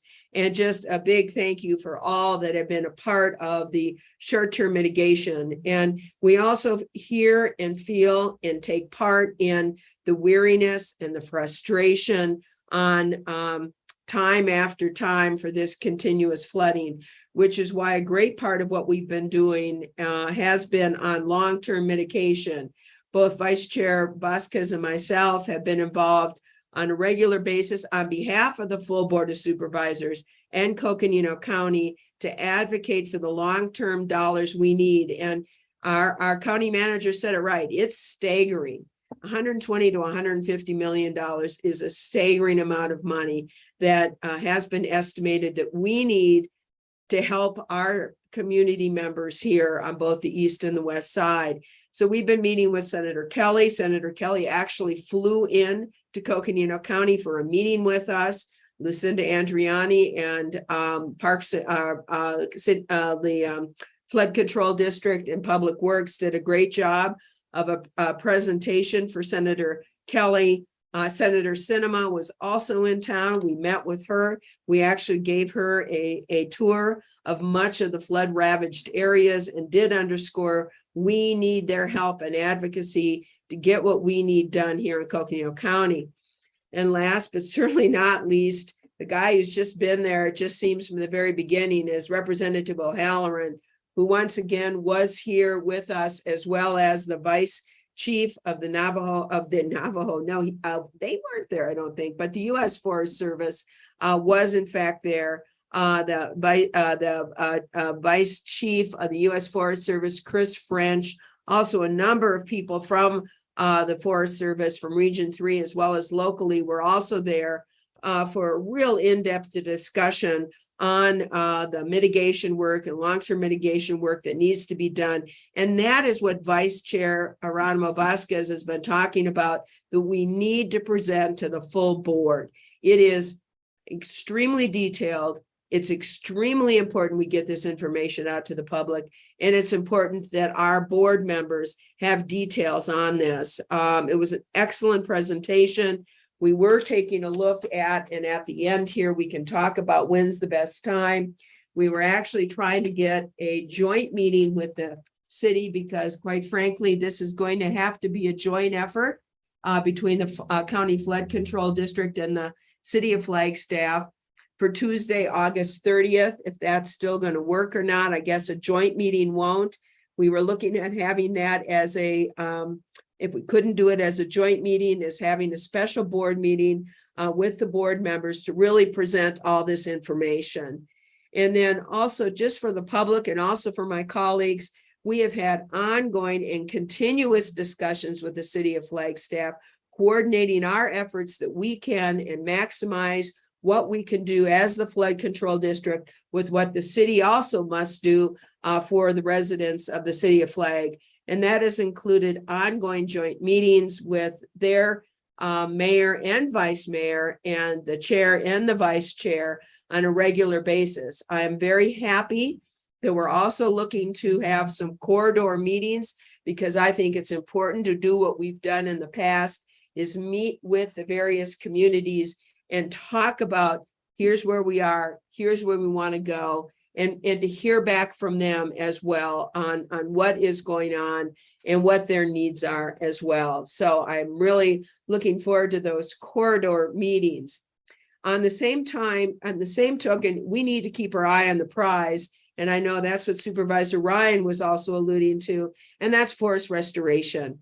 And with that, we have been we did, in fact, meet a number of us, including Jay Smith and Andy Bertelstein, others, Chris Pastors. We met with the group from the governor's task force on IIJA, because, as you know, the state of Arizona will have IIJA monies to allocate, and they have quite a bit of those for forest restoration. So we want to be there. We want to be the first at the table and say we want some of those monies. So as we move forward with our mitigation and long-term mitigation, we must take a look at forest restoration. We have also been meeting with Region 9 of the U.S. Forest Service with, of course, county staff who have just done a great job of advocating for this. For the $54 million that has been allocated, under 4FRI for the Coconino, and to make sure that we get heard and have a seat at the table in terms of the priorities that we need and the advancement we need to have done for our residents for forest restoration. So, I just, wanted to give an update on really where most of our focus, certainly my focus in the last couple of months has been. Having said that, I also was able to stand in for Supervisor Begay for the CC Cragen celebration. And this was the first time under the Good Neighbor Authority of a public-private partnership for thinning. Again, that forest restoration work that we need. And it was wonderful to be there and see it can be done and to see what working with partnerships we can actually accomplish. And then I'm going to wrap it up. The other is that we had an opportunity to look at Lowell, their new Discovery Astronomy Center has broken ground. It's going to be very exciting for Coconino County, both in terms of scientific development, but just economic development. It is going to be, and they want to be, the premier astronomy center for people from across the country and really across the world to come and learn about astronomy, not astrology, but on astronomy. And so we were really wonderful. Killip School, we got Steve Peru, myself, and others got a wonderful tour from the principal of the new Killip School. And it's just great to see Killip, the innovative learning environment that they've developed there at Killip School. So that was really a really fun opportunity to see that, and very exciting for the community there and for our whole community here in Coconino County. And then Liz Archuletta's event, fabulous. And thanks for all that planned that. I know Nicole Hunani really spent a lot of her time doing that, but thanks to all of the staff, it was an excellent event. The rain came, but we persevered, and it was a wonderful honor for Liz Archuleta. And then last but not least, we also honored another famous woman of Coconino County, Pam Foudy, for her by naming a trailhead for Pam in honor of her 16 years of service to Coconino County Parks and Rec, and quite frankly, the incredible contribution that she has made to Parks and Recreation and to sustainability and environment accountability as part of the Parks and Recs movement. So that was wonderful, wonderful, and congratulations, Pam and her family, for that as well. And I could go on, but I won't. I've said enough. I may have just outlasted Matt Ryan. I apologize, but it was important to get it done. And I would like us to come up with a date. I don't care if it's on the 30th or if it's later in September, but we really need to get the full board involved and what the recommendations are from our engineers and experts for mitigation. And it'll be good for the community to hear as well. So thank you. And that's all I have. Any other closing remarks from the board or from county manager? So Madam Chair, we're slated to come back at 1:15, where Parks and Recreation will be presenting part 2 of the draft Fort Hood Tuthill County Park Land Management Plan, and then followed at 2:15 by the discussion on the proposed ordinance for the short-term rental. Yeah, it'll be a good afternoon, great afternoon. So, and we accomplished a lot this morning. So thank you all. Thanks staff and for the members of the public who joined us. And we will return at 1:15. So have a great lunch. Thanks.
Lindsay, can you change your screen?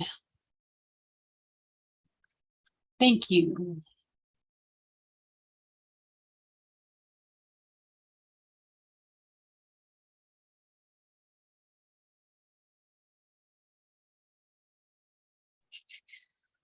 Let's see, Lindsay, we need to promote a few people.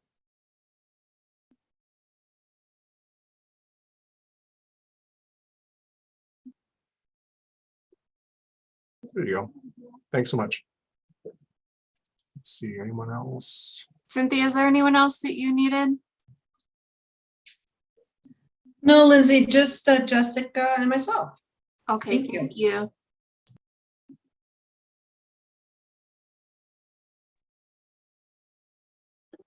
Lindsay, I need a cup of coffee. You and me both. Actually, I ran out and got one. Sorry. Everybody was asking you. By the way, that was a great response, Lindsay. Great response. It was a very good one.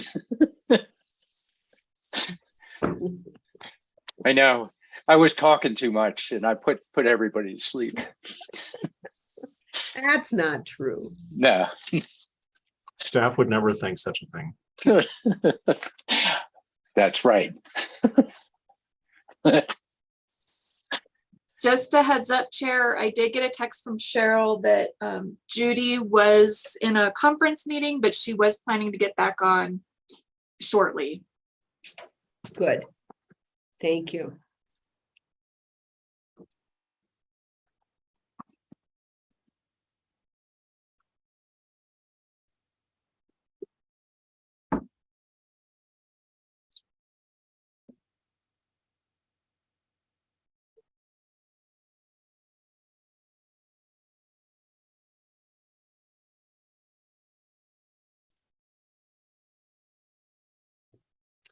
Well, do we have everybody we need? It looks like it's 2:16, so, or 1:16 for those in Arizona. And looks like we're ready to continue to go forward. And I did see Vice Chair Vasquez and I see Supervisor Ryan. And I know we need Cynthia Nemeth with us. And Jessica Simmons, and so are they? They're here with us. We're all I here. think we're ready to proceed, County Manager. Yes, we're all set, Madam Chair. Ready to go. All right, very good.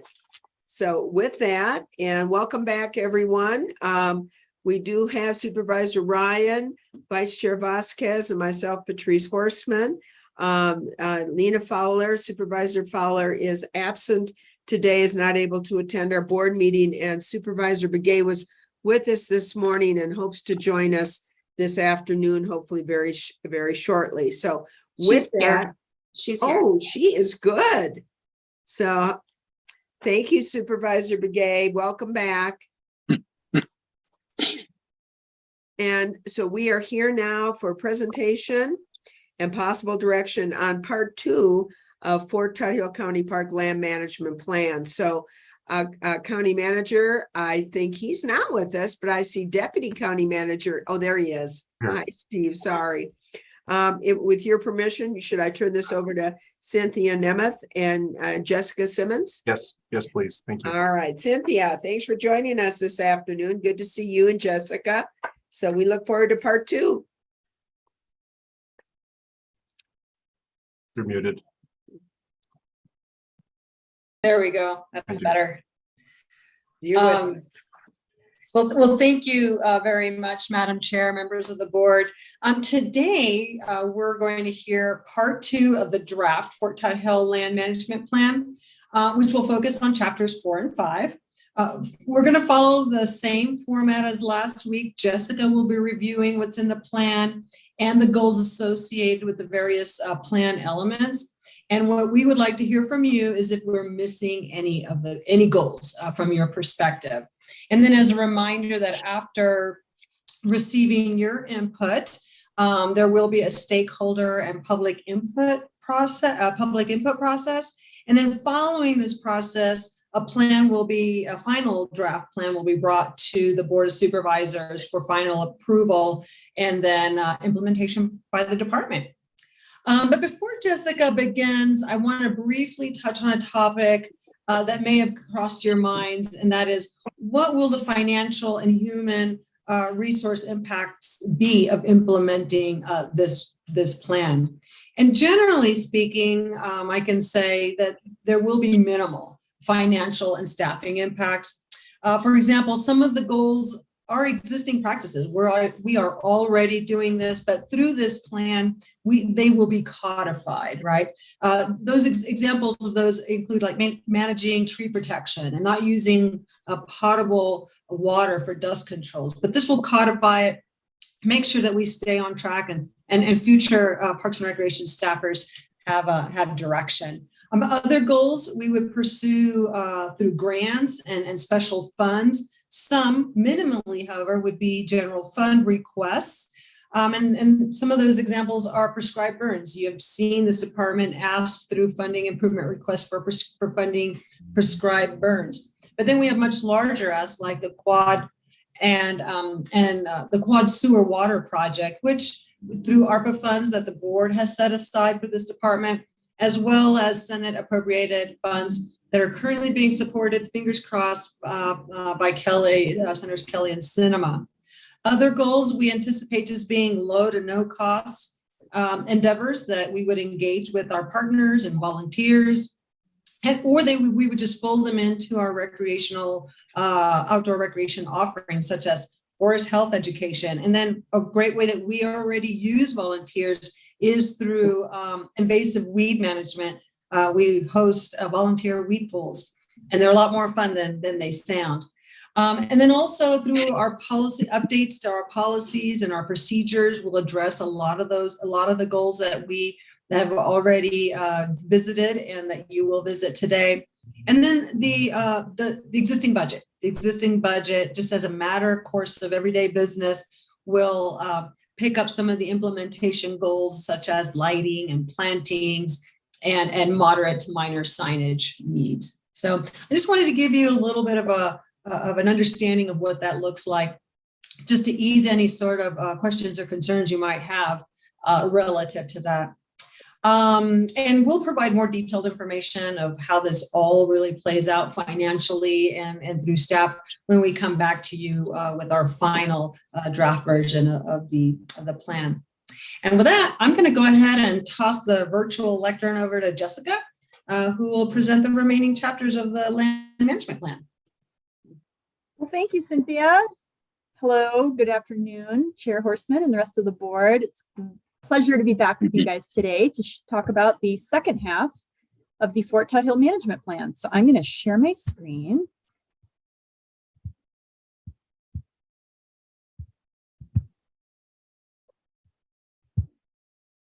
Is that showing up like a proper presentation? Yes. Great. Thank you so much. Okay, so last week we talked about chapters 1 through 3. That's the first half of the plan. So today we're going to talk about the second half, which is just 2 chapters, 4 and 5. Those 2 chapters are, chapter 4 is public use and facilities. And that's a pretty big chapter. And you can see here on the screen the subsections that are in that chapter. So here's a list of them. So you can just get a little bit oriented on chapter 4. And I'm going to dive right in with the first one, which is recreation. So in the text of the recreation chapter, we describe the different types of recreational opportunities available at Fort Tuthill and the types of facilities and amenities that are available at the park for those activities. For example, trails and the fairgrounds. And of course, there are many, many others. The goals we have associated with recreation are to decide where future restrooms will be located, to ensure disability accessibility where appropriate, and to resurface the parking lots. So for Tuthill, we have kind of an interesting situation where for accessibility, where not all parts of the park are necessarily going to be accessible to every single kind of mobility device. So that's something we address in the plan. And then we want to resurface the parking lots because there are winter activities at Fort Tuthill. So we want to make sure those can be plowed and be accessible by park users in the winter. The next section of chapter 4 is trails. The chapter here describes existing trails at Fort Tuthill and what types of uses are allowed. And it discusses trail connectivity within the park and then outside of the park as well, from Fort Tuthill to other areas of the Flagstaff area.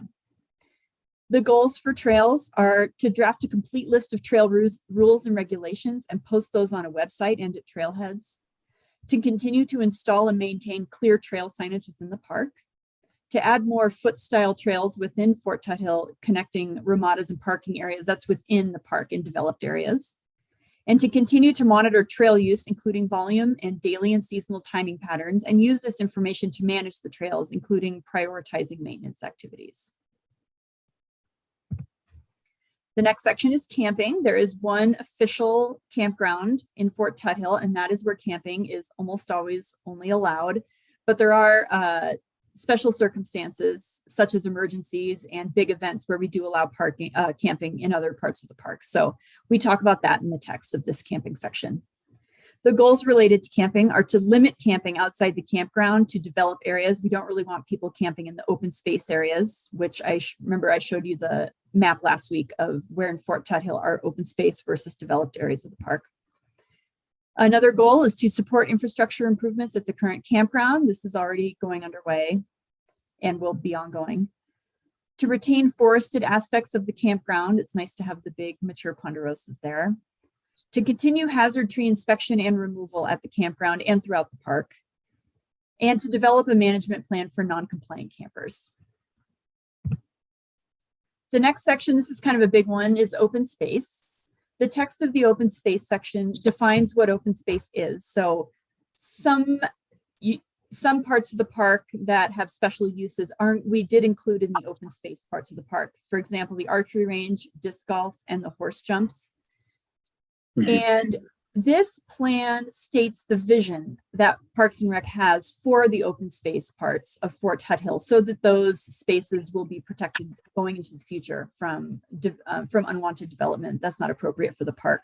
So this has our vision for open space, mostly quiet and low impact recreation opportunities and protecting the natural environment there for plants and wildlife. And here's that map I showed you last week, just so you can see it again. The blue striped areas are the open space parts of Fort Tuthill. So open space goals, we've got a bunch of them. The first is to establish a Board of Supervisors approved ordinance for Fort Tuthill to guide enforcement within the park, to create a paid enforcement ranger position or a robust ranger volunteer program to enforce rules at the park, to retain the park's open space areas to protect the natural environment, vegetation, wildlife, and forested view sheds, to protect that natural visitor experience at Fort Tuthill, to restrict active recreation to developed areas of the park. You might remember last week we talked about active versus passive recreation. Oh no, that's in this chapter. We didn't talk about that last week. But anyway, there's active versus passive recreation. An example of passive recreation is, say, hiking or wildlife viewing. Those types of activities are appropriate in the open space areas. And then active recreation are activities that require more specialized facilities, for example, volleyball or picnicking, those kind of things we want to take place in the developed areas of the park. The sixth goal is to retain controlled public access for passive recreation in open space areas. We want to develop environmental education and scientific research partnerships at the park. And we want to ensure open space is retained as buffer zones between busy roadways, ways, and other adjacent developments. And this will be especially important going into the future. The next section is special events. Special events are a very important aspect of Fort Tuthill. Fort Tuthill is a venue of sorts for all kinds of special events, anywhere from a family reserving a ramada for a birthday party up to concerts at the amphitheater and the county fair. So that's a really big part of what Fort Tuthill does for the community. Special events attract visitors and money to the Flagstaff area. There's been studies done on that to show the impact of that. And there's a study that shows the economic impact of Fort Tuthill on the Flagstaff area, and that's included as an appendix in this plan. The plan talks about what kinds of special events are and aren't allowed in the park, because some types of special events wouldn't be appropriate at Fort Tuthill. So we talk about that.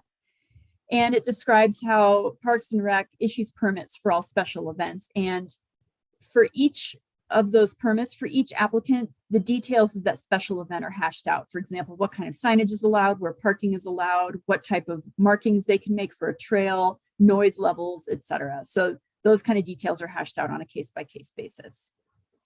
And then it talks about how for Fort Tuthill is meant to be open to the public as much as possible. So it talks about how exclusive use of the park is, we want that to be minimized. So if there's a special event going on at the park, we still want people who aren't attending that special event to be able to come and use at least certain sections of the park. So goals related to special events are that will minimize the number of special events that have exclusive use of the park. The second is that certain areas of the park, such as disc golf course, archery range, and the bike park, will remain open to the public with sufficient parking as well at these locations during special events. And that parking for special events will not be allowed in vegetation areas that could be damaged. That ties back to protecting the natural resources of the park. The next section is interpretive elements. Fort Tuthill has really interesting natural history going on at the park, and it also has a lot of interesting cultural history at the park, as far as there's the National Guard and all the other interesting things that have gone on at the park. So there's a lot for visitors to learn about when they visit Fort Tuthill, and we want to help them learn those things and discover what a special area of Fort Tuthill is. So there's one big existing interpretive element at the park. There's a big sign about ponderosa pine forest ecology and how it's important to keep these areas thinned and burned in the absence of natural fire so close to the city of Flagstaff. Yes, And there's actually a thinned part of the forest right next to an unthinned part. So visitors can look at the sign and look at the two different thinned and unthinned parts of the forest. So that's a really cool interpretive element that we have right now. And we would love to have more additional interpretive elements. We'd love to have, if they can be funded, if there's an appropriate location, if there be minimal negative impacts, and would have broad interest and provide the greatest value for what it takes to get the interpretive element on the ground. So our goals related to this, there are two of them. One is that research funding opportunities to add interpretive signage about the natural environment, cultural and/or historical resources at Fort Tuthill, such as the buildings on the historic quad and other areas of interest, are pursued. We want to develop interpretive resources that highlight the park's unique and important natural environment aspects and the park's natural and cultural history. The next section, we're still in chapter 4, is roads and internal circulation. So the text in this chapter just describes existing roads for vehicular traffic and entrances and exits to the park. And we have a few goals related to that. Number 1 is to manage vehicular access with clearly marked roads and trails and posted access information. 2 is to retain internal circulation of roads in the park and restrict roads that provide through travel. We don't want Fort Tuthill just to be have a road going through it for through travel. 3 is to manage parking on roadways during periods of heavy use to main access for emergency vehicles and personnel. 4 is to continue to minimize road surface area within the park. We don't want to, in the future, have more and more paved roads built in the park. And the last is to continue to use the least environmentally impactful options for snow removal during the winter. And kind of related to that, the next section is parking. Parking is currently allowed at established parking lots only. This is the text of this section. So we describe the current, where parking is currently allowed on the park and where parking can be allowed in special circumstances, for example, an emergency. And it talks about how overnight parking at Fort Tuthill is prohibited. And there's one goal related to this. That is to install signage stating that parking is for park visitors only with no overnight parking permitted and that violators will be towed. Right now, it's not very well enforced or not very rigorously enforced. The next section is noise. In the text for this section, we talk about how natural quiet is an important part of the visitor experience at Fort Tuthill. People come to Fort Tuthill when they want to use the open space to experience nature and the natural quiet that offers. And so we want to minimize the amount of noise impeding on that. And of course, though, there are special events at Fort Tuthill, for example, the fair and concerts at the amphitheater that could go past 10 o'clock, which is the official closing time of the park. So it talks about the permit process for that. And then we also talk about noise from outside of the park. There's the interstate right there, there's the airport, and then with the possibility of increasing development immediately surrounding the park, it discusses those issues as well. So there are two goals associated with noise. One is to have Parks and Rec staff attend planning and zoning hearings that would be pertinent to the park. For example, for sure, the hospital complex that's going in.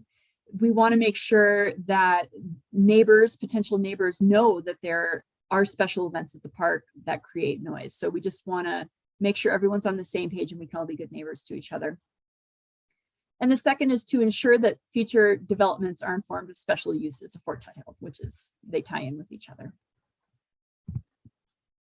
There's a small section on drones. Many natural areas such as Fort Tuthill have banned drones for many reasons, which are described in the text. So we just have one goal associated with that, and that is to come up with a park rule addressing drone use. So that's the end of chapter 4. I'm going to move on to chapter 5 now, which is a shorter chapter, and then we'll have time for questions after that. So chapter 5 is the long-range planning chapter, and it has two sections. One addresses increasing development around the park, and the second section addresses climate change. So here's a map of the park. This square in the middle is Fort Tuthill, and you can see around the edge, the green is Forest Service property.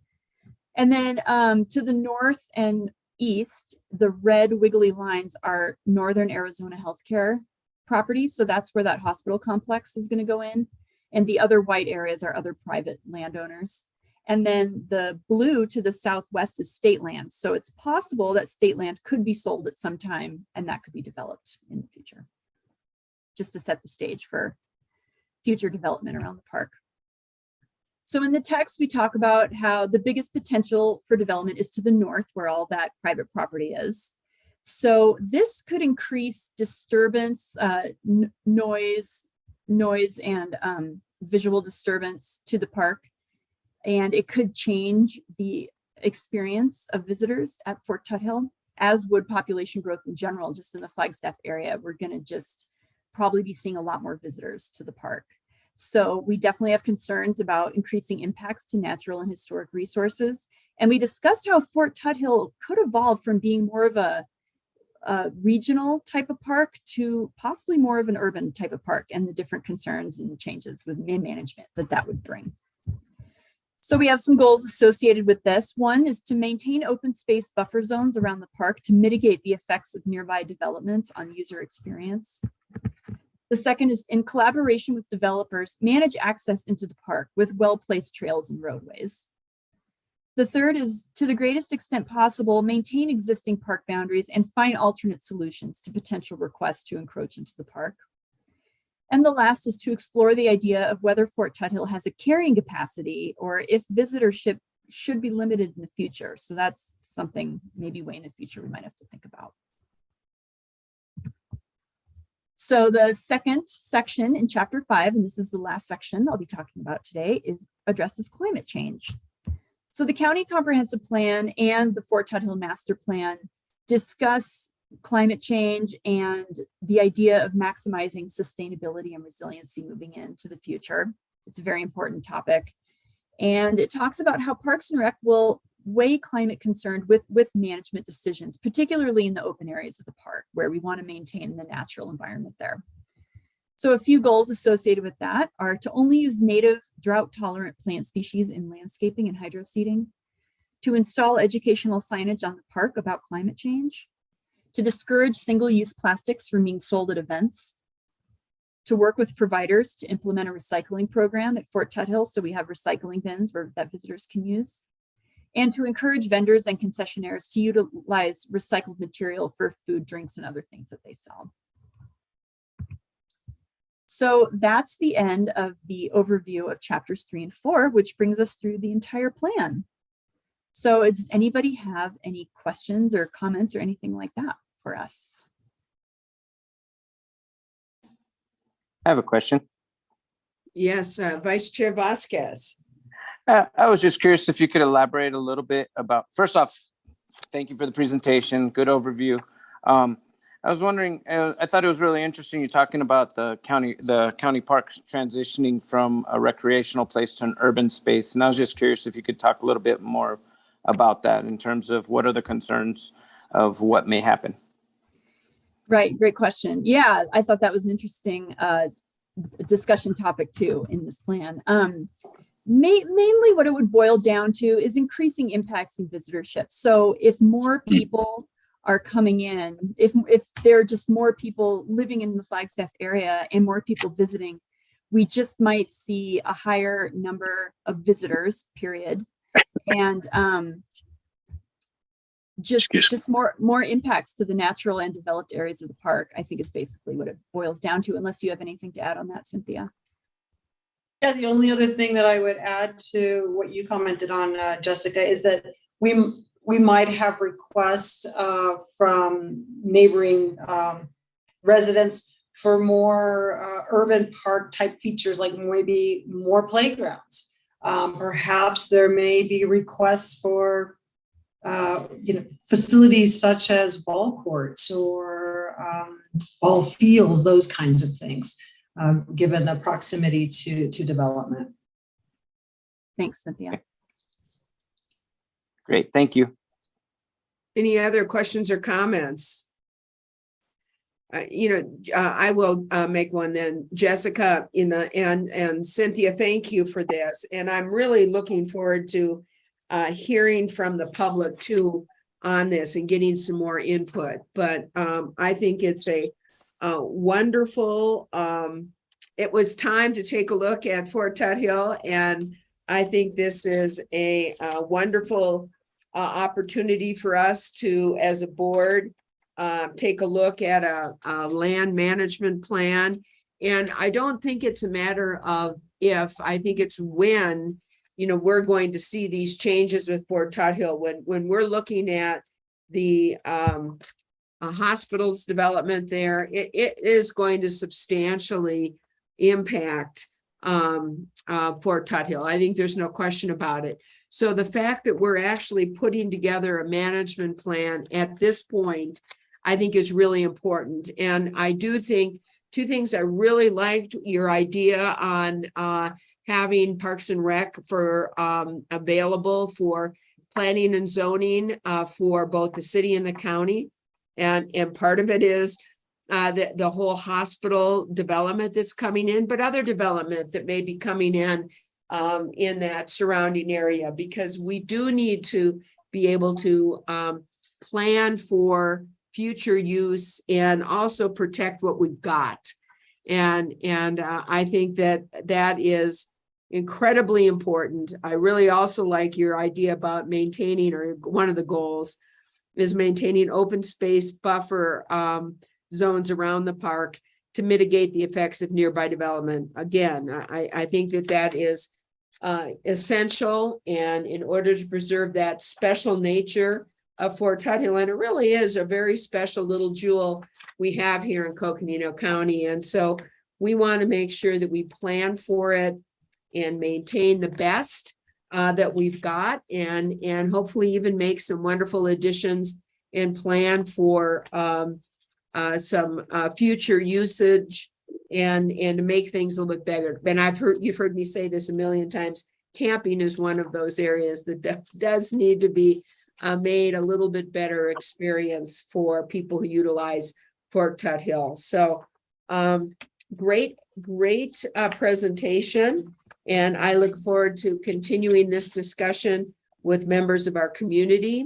And And I don't know, are they, and you may have said it and it may have gone in one ear and out the other, in which case I apologize, Jessica, but do you have a kind of a time fixture on presenting this to the public and getting public input? Yeah, we're planning on doing that this fall. If correct me if I'm wrong, Cynthia, but directly following this presentation to you guys, that'll be our next phase in the plan. Very good. All right, good. Well, I would just add to that, or just you can go ahead and take down that presentation if you don't mind. But I would add that it's our goal to bring back a final publicly vetted document to the Board of Supervisors in December. all right. So, Thanks, Jessica. Madam Chair, if I may. yes, absolutely. I didn't realize I was trying to wave my hand, but I guess I wasn't in your scroll area. Or I used my time earlier. That's right. Yeah. Actually, Parks and Rec, gee whiz, maybe I have a comment or two for you. As always, I do. A few things to contemplate. When you're dealing with drones, don't just deal with drones. You have hobbyists with airplanes. If we ever put water in any place, somebody will come around with their little boats radio out there. In other words, it hits the noise factor. It's not just drones that you might want to broaden your discussion so your policy is relative to each other on what you're doing associated with it. Not only that, but you may get requests for special permits to have an activity by some of those users, and so it might make sense, or it might be, oh my gosh, maybe not. It's kind of like the discussion of motorcycles on our trails years ago. We said, no, we don't want to go that far. And along that line, we're having more and more electric pieces. It's wonderful. There's a population that now can use trails that didn't have the ability, but it's an area of discussion that you need to find a comfort zone associated with it while protecting the resource as well on that. When it comes to the trails, constantly use, my suggestion is ground truth with non-users, wayfinding on it. Have you heard that before, Cynthia? I'm just curious. I'm always pestering. When you have people that put up the signs that know how, when the sun comes up in the time of the year, they have a different way of looking at a trail versus somebody that goes down to the Texaco at the end of the street and makes a right turn, and that's how they find their way around. So ground truthing with users would be very helpful. Trails, we're at that point at certain times of the year that we really need to think about a parallel trail for horse users. Now and again, they could be horse and pedestrian, or maybe it's a crossover multi-use. But there are enough cyclists starting to come out to the trails where it's a safety issue, and you see it in other parks. That you can easily. I'll use Sawyer Camp Trail by what is it on the peninsula up in San Francisco. Lots and lots of users, but on a narrow corridor, they have that horse path and they have the mega pedestrian path that they end up using. So that's sort of the urbanization component that would be an area of consideration. Camping, I'm right with you, Chair. Improve our campground. We definitely want to keep working on that. You need to keep pestering us on that as well. But along that line, when it comes to camping, I think and park use and coordination, and I used Overland Expo as an example. They've reached a potential capacity, and yet the capacity could probably go beyond based on earlier regional plans when we identified this as an activity zone that we knew we would have higher populations, maybe the coordination and parking associated with events that might happen on the forest, or vice versa. Overland Expo camps in the park, but they're at capacity there. What if their camping occurred out in the forest? Obviously, a coordinated permit with the forest, where you have buses coming in from the backside that come to the activity, and you eliminate that backup of traffic by coming in by Woody Mountain and that. But it begs for, as you're talking about this, how we coordinate in that activity zone that's broader than just ourselves on that. And it is part of our plans from the past. It's just resurrecting the conversation and see how it pertains to this day. Just in terms of open spaces, I mentioned the electric. Yay! Yes, absolutely. We need to get to a point of establishing an ordinance and an enforcement ranger. There's too much activity there that I mean, anywhere from just folks wanting to camp out there to behavior of people. Usually it's been very good, but we're reaching that point, and to protect the resource. So it's a broader opportunity associated with it. Special events, the piece that I was thinking about is associated with parking and exclusive use. I'm glad you're doing that. It's a similar idea for trailheads.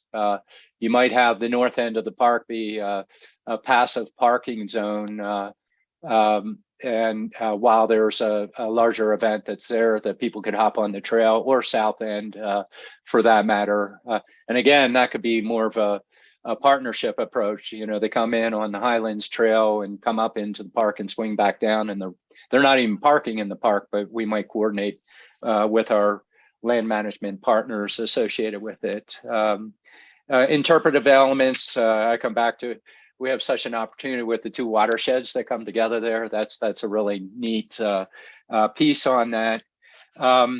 In terms of roads, again, I'm a park addict. I'm always in some park wherever I am. If it's an urban area, I'll find the green space, and hopefully, it's interesting what you find in those green spaces, but you find a lot. But we would probably want to think about a secondary perimeter road for maintenance. It could be a crossover with a trail component or not, or a fire road, that sense of thing. It fits well with the concept of the buffer, but it also is, it's a way for our folks to do their maintenance, and they're not caught up in everything else that's going on associated with that. I have something associated with activity zone, which I don't know what I was thinking at that time. And noise. My notes are just, oh, I know what it is. This is when, just as Patrice was talking about, beyond attending hearings, like example would be Pinedale. Pinedale, my understanding is they don't have to go through a hearing process because they're going to meet zoning requirements. So we need more of a direct line for you guys to be tied into community development, so that you're aware of not only the hearings, but the other adjacent land pieces. And for the hearings, not just the hearings, they have the preliminary, the advisory group with fire departments, et cetera, that they sit down with as they get applications in. If you were somebody of staff were on the checklist associated with that, they could, oh, okay, Fort Tut Hills in this one, or whatever park, for that matter, that we have an adjacency issue on that. Just quickly, plants. I went there. Yeah, I've been a native plant bigot, but not exclusive. You do that right away where we do have turf, and it makes sense to have turf. You're excluding that. Not just that. Sometimes you're going to need a different type of plant. What you want to do is take a look at the Arboretum. We use their list for community development. Is if you are using non-natives, these are drought tolerant, acceptable, they're not invasive, etc. You don't get a chance to even put your pretty flowers in if you go that way. So it's if you go exclusively native. And native, I want to celebrate the native, but they're you don't want to inhibit what you're doing, how you do it with that on that. And we've been there, done that with you know, what we've incorporated into some of the community development components of commercial uses, etc. It considers the different, we have different growing zones. And so for some of the other parks, it would be looking at their particular zone instead of, I think we're zone 4 here. So that element. They're just quickies as I scan through it. I'll probably pester you more. Thanks, Madam Chair. Thanks, Cynthia, Jessica. Well, it will be coming back to us as well, I know. So, well, there'll be more opportunity, Supervisor Ryan. So, and I know that Brian Blue, who's a longtime Parks and Rec Commissioner, would like to make a comment to us as well. And I was going to wait before I ask him to address the board until I find out if either Supervisor Begay or Supervisor Vasquez have any comments they want to make, or if we should just go and hear from Brian. All right, I do not, oh wait, I was just saying I'm good. okay, very good. Well, hi, Brian. Thank you for joining us. And I know this is something near and dear to your heart that you and the other commissioners have been working on as well. So would love to get your input on this. Thank you very much, Madam Chair. I didn't know where it was appropriate to make comments, so thank you for inviting me. 2 comments. One is I think that the work that Jessica and Cynthia have done is tremendous. Number 2 is there's one comment that I really take exception to in it, and it's somewhere, and maybe Jessica, you can find it, but it's somewhere where we're going to minimize the encroachment onto our property in the park. And I just feel that that's a very loose type of comment. In my mind, we prevent encroachment into the park. We have no desire to entertain any idea that the park boundaries will be encroached upon. So, you know, I would like to have that particular comment strengthened. And then Cynthia and have been tremendously receptive on the other comments made by the commission, and we appreciate it. Thank you. Thank you, Brian, and I agree. I think it was making sure we minimize the development coming up to the park. But you're right, we don't want them to encroach on our park at all. So that's an excellent point, Supervisor Ryan. Yeah, Madam Chair, I'm sorry, I forgot 2 different things. Brian said in terms of the work. I'm loving what you guys are bringing forward.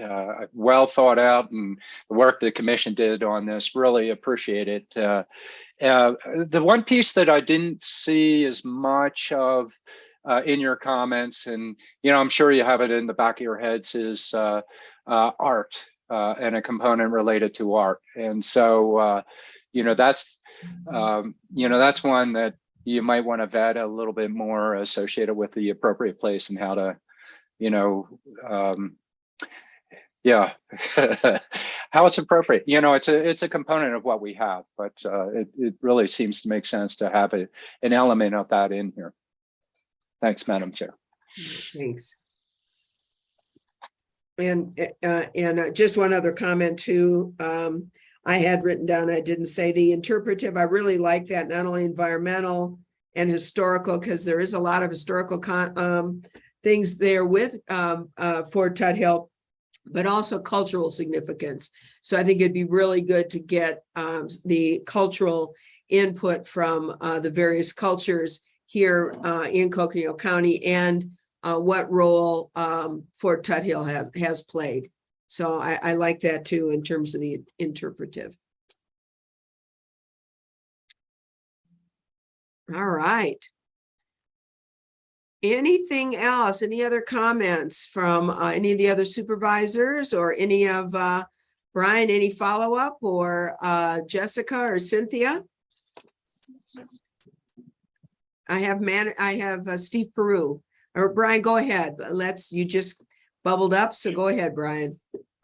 Just I want to reinforce your comment about the campground. The campground continues to be a tremendously underutilized opportunity, and we're on the verge of capitalizing on that with our partner and with the sewer line, et cetera. So moving forward on that, I think will be a tremendous asset to that park. So reinforcing your comment. Thank you. Thank you. County Manager Peru. Yeah, thanks, Madam Chair. Just an observation, not necessarily on the plan, but on the fact that we have a really unique opportunity to have within the general area for Tuthill. We also have Rogers Lake. We also have the Arboretum at Flagstaff. And so when we look at those three assets that, as I say, they're reasonably within, that neighborhood. What are some of those opportunities to do some joint awareness, marketing, even, connecting trails that really, direct people on how to get to other venues that we have? Again, it's a really unique opportunity that we have three great treasures all in the same neighborhood. Mm-hmm.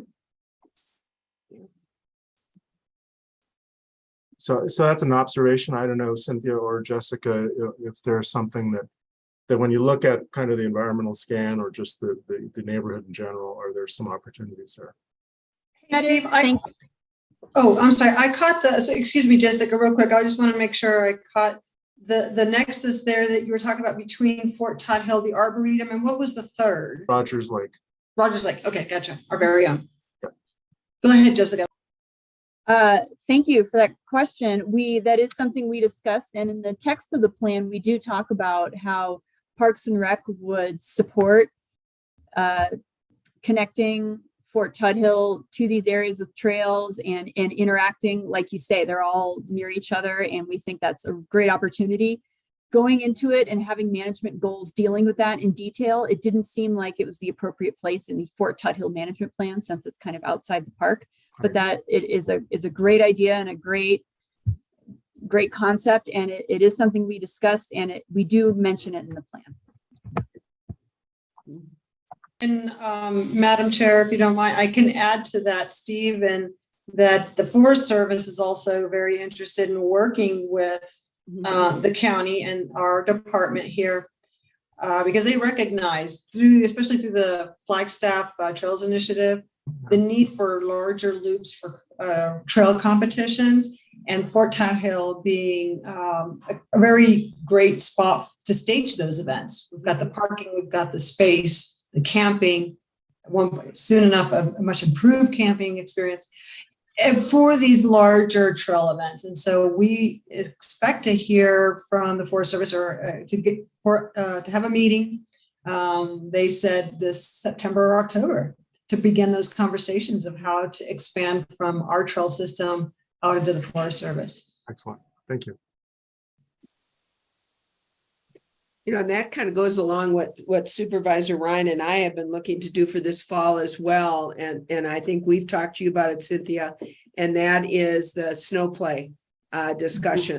Yeah. Also including all of these, the city and Forest Service, these partners, because we all need to be on the same page on this. So, and hopefully collaborate and coordinate with each other on this. So it's in line with what we're talking about for this fall as well.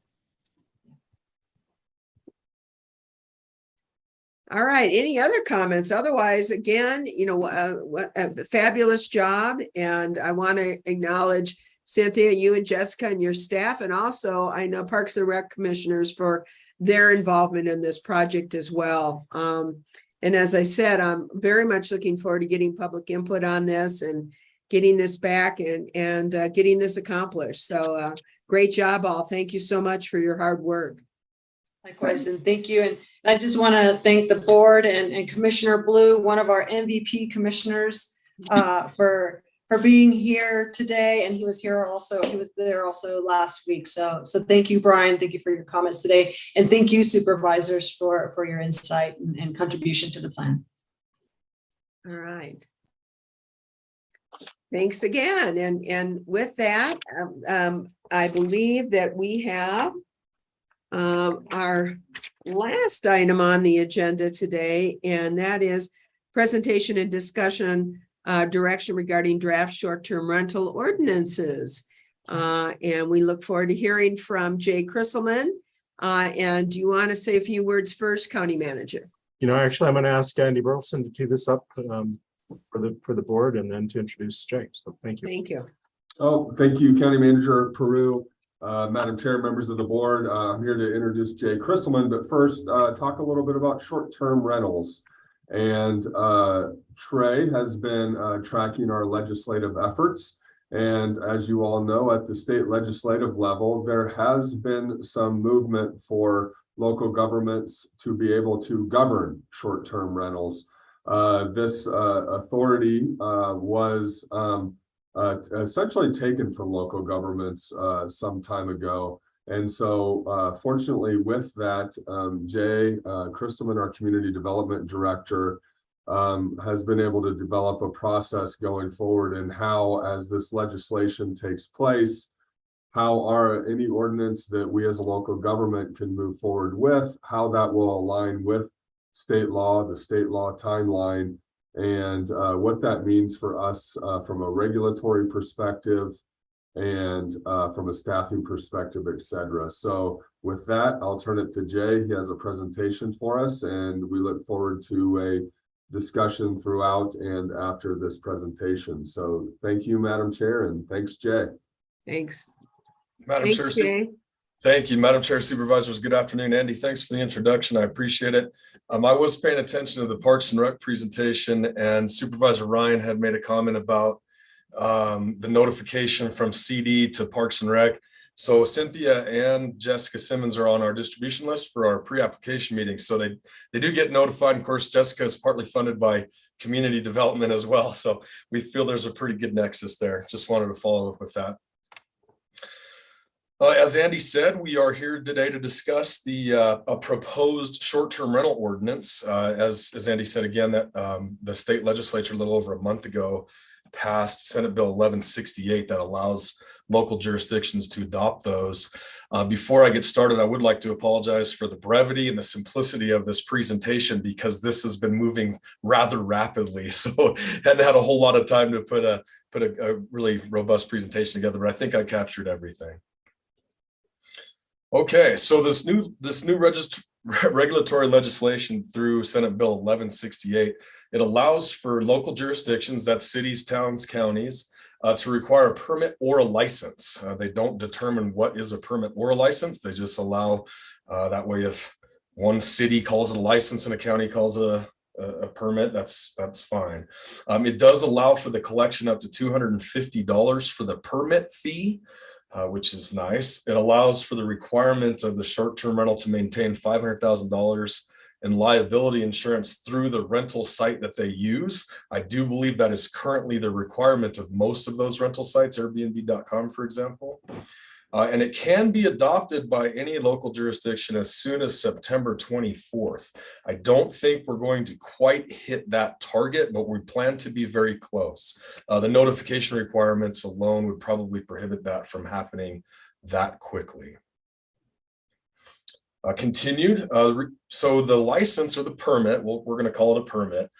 It allows us jurisdictions to require operators to notify neighbors, and it gives parameters to how far that notification is. It requires providing an emergency point of contact to be notified regarding emergencies or complaints, and who the responsible responding party is for those emergencies or complaints. It does require the operator to provide a transaction privilege tax license number. I believe that was largely part of Supervisor Ryan and Armando Ruiz's efforts a little over a year ago, I think that was. Specifically identifies what is required to issue or deny a permit. So this would be what we considered an administrative permit. So there's no public hearing associated with it. There's a list of items that if they meet those requirements, the permit is issued. If they don't, we can deny the permit. And again, that's very specific in the proposed legislation for what can and cannot be required. And then it does allow for an administrative suspension of a permit for up to 12 months, depending on the verified violations. So that's something that we as staff could do administratively if those verified violations are met. Any questions before I continue? Yes, ma'am. Yes, and we talked about this as well, Jay. Just a thought on this is, before we forget it, and that is for your contact for complaints, et cetera. If there is a change, I would like to see something in there about, you have to file within 10 days of a new, either a change of contact or change of the point person for emergencies. So I can see, that's going to be important. And then secondly, I understand about administrative suspension for a verified violation. I think it's really going to be important that you define what's a verified violation. Madam Chair and Supervisors, thank you. So the Senate Bill 1168 actually establishes what those are, and they're pretty specific. I'm going to go ahead and read them right now. I have them handy. So A is a felony offense committed at a vacation or short-term rental by the owner or owner's designee. B is a serious physical injury or wrongful death at or related to a vacation or short-term rental, regulating from the knowing, intentional, or reckless conduct of the owner or owner's designee. C is an owner or owner's designee knowingly or intentionally housing a sex offender, allowing offenses related to adult-oriented businesses, sexual offenses, or prostitution, that's illegal anyway, or operating or maintaining a sober living home in violation of an adopted regulation or ordinance. That's a mouthful. And then D, an owner or owner's designee knowingly or intentionally allowing the use of a vacation or short-term rental for a special event that would otherwise require a permit or license in accordance with an ordinance or state law or rule, or for a retail, restaurant, banquet space, or similar use. So those, the A through D, those are the verified complaints that we're able to enforce. Here's the thing, Jay, and you and I have talked about this a lot. So I understand what that says, but I want to know, we just need to put in there, how are you going to be able to verify that? Let's say a special event. So you've got 15 people that come in and say they're holding a special event at this place. How are you going to be able to determine whether that's a verified violation? Verified, I understand if it's verified and it's a special event, then it is a verified violation, but how are you going to verify it? So there needs to be a process that we have in place so that you aren't stuck having to make, weighing and balancing this, and that whether it be an administrative review, whether it be a record, I just need to know, how are you going to determine whether there has been a verified violation? Thank you, Madam Chair and Supervisors. So we did have a meeting with the Sheriff's Office last week about this very thing, because likely these types of violations will take place outside of standard business hours, often on the weekend or on a holiday. That's typically what we see. So the Sheriff's Office has committed to assisting us with how they're going to report that whatever it is that they show up to. So if it's a wedding or whatever it is that they show up to, they can report the best of their ability what their deputies see, and then they can provide us with a report, redacting any law enforcement related material, of course, that we don't need to see. They can report to us on a weekly basis, so then we can do our due diligence to see, okay, was this property, is it advertised as a short-term rental? If it is, and they don't have a permit, well, now we can require them to have a permit. If it's just if it's permitted, well, then we can let them know that you can't have these uses specific to the Senate Bill 1168 and our ordinance. So it's going to largely rely on assistance with our partners who actually show up to whatever the event might be. So is it going to be 100% the determination then of the Sheriff's Department?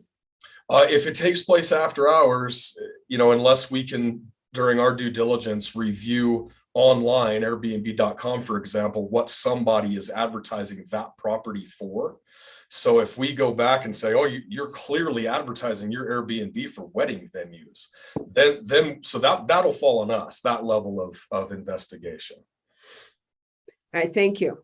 Sure. Any other questions before I proceed? I think I'm almost done actually with the following slide. Please proceed, Jay. Oh, okay. It's pretty specific in Senate Bill 1168 what we can and can't do.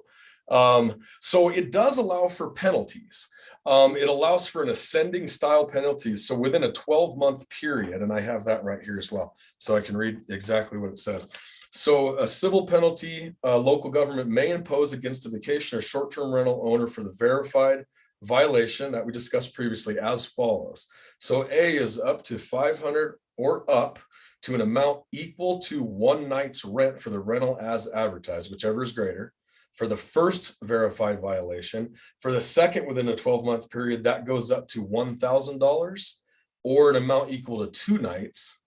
And then the third violation is $3,500 within 12 months. And that or equal to 3 nights rent. So that is how the fee schedule, or excuse me, the penalty schedule is assessed. Of course, the penalties have to go to a hearing officer. So we'd have to notice the property and then schedule a hearing at the hearing officer to assess those fees. But that's the fee schedule, or penalty schedule, I should say, for violations.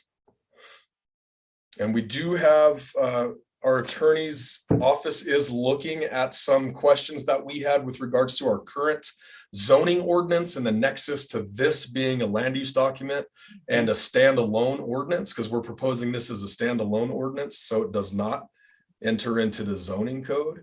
It'll be on its own. And Aaron Lumpkin had actually said that he has plans to take some of these questions up with Mr. Bill Ring. So we're still waiting for some of those answers. All right. Well, we look forward to hearing from Mr. Bill Ring on that. So, and thank you, Jay. And I think it's, important now that this piece of legislation has passed, that we do what we can to have using the authority that we now have from the state legislature for the permitting and also for violations and enforcement. And, the big thing is you can have all the rules and regulations in the world.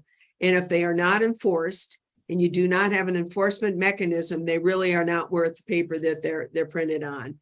And, I think that there are many people in our community that rely on these short-term rentals for good reasons and for good economic reasons. And they actually do provide some form of economic development for Coconino County. But it's also important that they don't take over neighborhoods and that they don't contribute to the demise of neighborhoods and, quite frankly, interfere with people's communities and peace of mind. So I think it's really important that we take a close look and do what we can with the advice from legal counsel on this and making sure we have appropriate definitions in place, appropriate enforcement in place, so that, when we proceed on this, that we actually have a meaningful ordinance for Coconino County. So, and thank you, Jay. I know this has been a long time in the making, even though now we've got something and there was rather short turnaround. So appreciate that. There may be other comments from the board. I do understand there may be some folks that are attending our meeting virtually today that would like to be heard on this. And what I would like to ask, I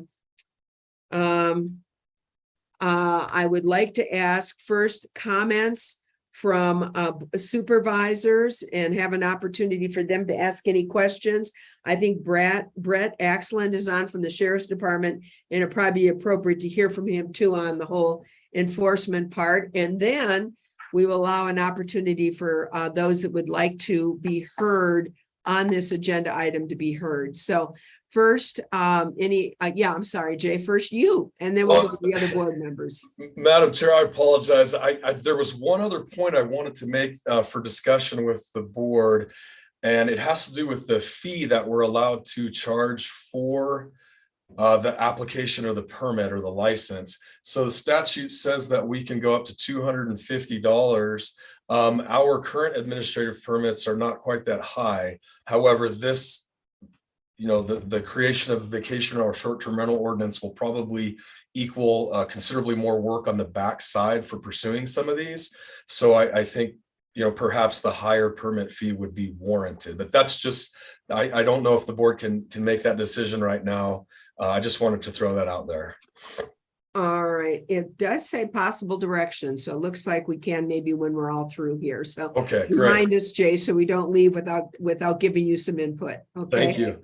All right, thanks. Any other comments from board members first, and then we'll hear from Brett if he's available. Sure, I'll go. Thank you, Jay, for the presentation. I'm glad to see that we're starting to find some options on how to deal with short-term rentals, because we do need some kind of regulation. They keep taking housing off the market for long-term residents, and so any way that we can find a way to limit that, where we still allow folks to have some Airbnbs, but not to the way that it deteriorates the long-term housing available in Flagstaff and in the local area. So I appreciate the hard work on it. Look forward to seeing how we go moving forward in terms of this legislation. Thank you. Thank you. Thanks, Vice Chair. Any other questions from board members? Madam Chair? Yes, Supervisor Begay. Yes, I also feel that we would have to look at the short-term rentals and ensure that the fees that we're talking about is something that's justifiable, and that we can need to make a determination of those set fees if we're going to be doing that. So that's all I have as far as comment at this point in time. Thank you so much, Supervisor Begay. Any other comments? Otherwise, Madam Chair. Supervisor Ryan. Thank you, Madam Chair. Actually, first and foremost, thanks for getting right to this, Jay and Trey, your work that you've done on this as well, and everybody else. Understand we're limited by what the state allows us to do. We did have discussions last time, and the opportunities for administrative components of managing this are also another element I think is very important. And, again, encouraging us to be bold and create a functioning ability to enhance what we're doing that way. One piece is related to this, whether we can do it or not. On the civil side, which would be the community development enforcement component, that part I say, we need to be prepared to make sure that we have the appropriate support for this. It will bring on additional. As far as the fee on it, if that's the mechanism we use, I know we need to charge a fee, whether that's the amount or not. Maybe it is initially until we scale it to a level that's matched up related to that. When it comes to a fee, we have to go through a certain hearing process anyway related to it, but it is in the context of what we're talking about right now as implementing this new component, this new ordinance. So those are the main pieces. It's assuring that we, not just implement an ordinance, but kind of saying what you were saying in a different kind of way, Madam Chair, that we're supporting this. We provide the manpower, and if we don't have it there, we make sure that we do have the manpower there on the civil side. We also have the impact upon the sheriff's office. If it goes beyond, becomes the criminal component, and or it goes beyond the scope of the intent of what community development could do. So yeah, absolutely do want to hear from sheriff's office in the same capacity. How can we make sure this ordinance works well for the sake of our communities? And I agree with what our other two supervisors were talking about associated with the housing market, Supervisor Vasquez and Supervisor Begay in terms of the fee component. The housing market, unfortunately, we can't set certain amounts, and maybe that's a future conversation, but at least with a regulatory component, we at least could have, compatibility within the neighborhood, since these are here right now. And that's what we're definitely hoping that we can find, and we'll continue to try and work on the housing market component, I hope. Thanks, Madam Chair. Thank you, Supervisor Ryan. If there are no other comments from supervisors, Brett, can you give us the point of view from the County Sheriff's Department and enforcement, and give us your input on this? Yes, thank you, Chair Horseman and members of the board. As far as the Sheriff's Department's position on this, we're conducting really business as usual.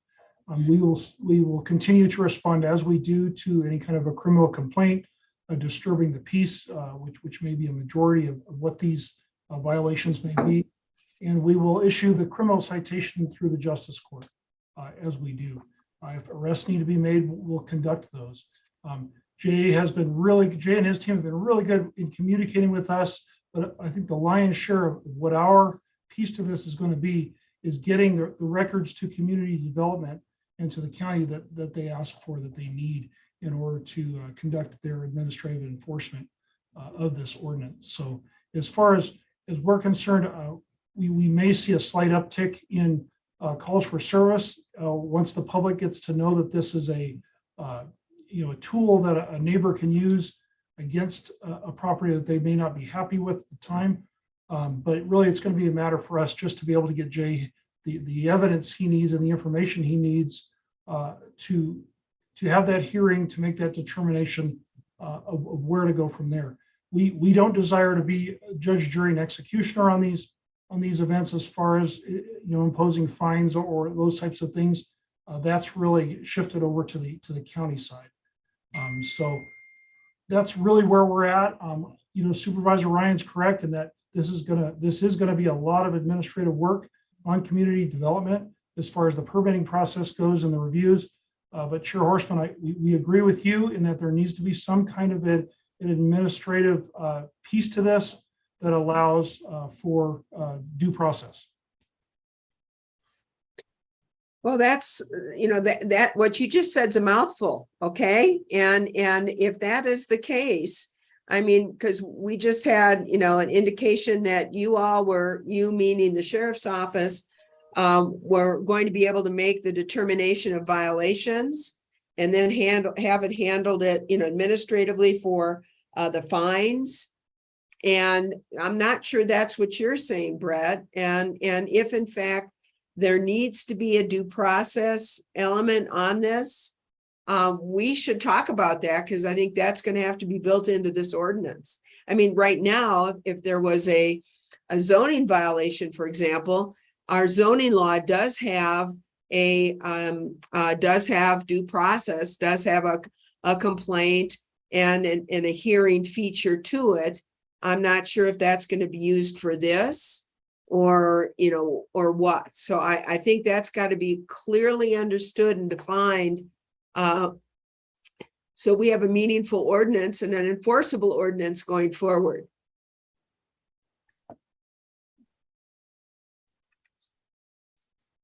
Madam Chair?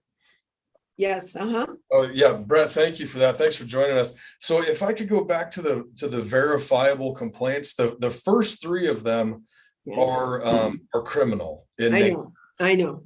And then I'm talking about the last one. Gotcha. Yeah. So that's something that community development will research because there are allowances for certain special events. And we feel that people that have special events at these vacation rentals are likely going to vacation rentals that advertise that they allow for special events. So that's how we plan on doing our due diligence as far as, okay, you know, is this a venue that somebody's routinely using? I just keep using weddings for the example, but that's what we usually see. So I hope that helps to clarify. Well, I actually don't think it does. So, I mean, that has been my concern. Jay, you and I have talked about this. I mean, this isn't new. And, you know, if you have somebody that's smart and doesn't advertise, but instead advertises all the accoutrements of a special event, right? And doesn't say it's a special event, but it smells, looks, feels, and in all ways looks like a special event. They just don't claim it a special event. Are you going to make that determination, or is the sheriff's office going to make that determination? Or, you know, how are we going to do this? I understand felony offense committed, that's going to be pretty clear. Serious physical injury or wrongful death, that's going to be pretty clear. Intentionally housing a sex offender. But that last one is the one that I get the complaints about. These large vacation rentals that have put in all the accoutrements of an event center, whether, you know, it be an outside bar, whether it be a mini golf course, whether it be a climbing wall. I think we can go on, and I think you know what I'm talking about. So, you know,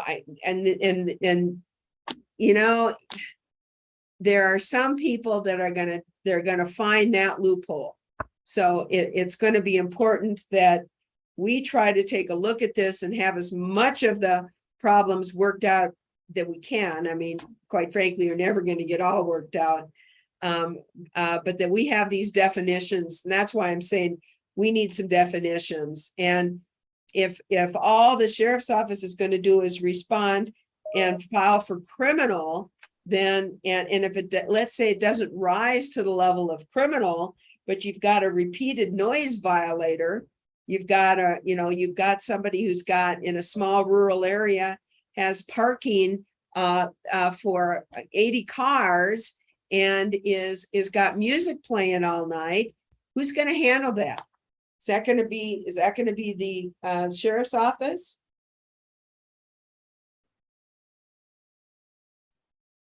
Chair Horseman,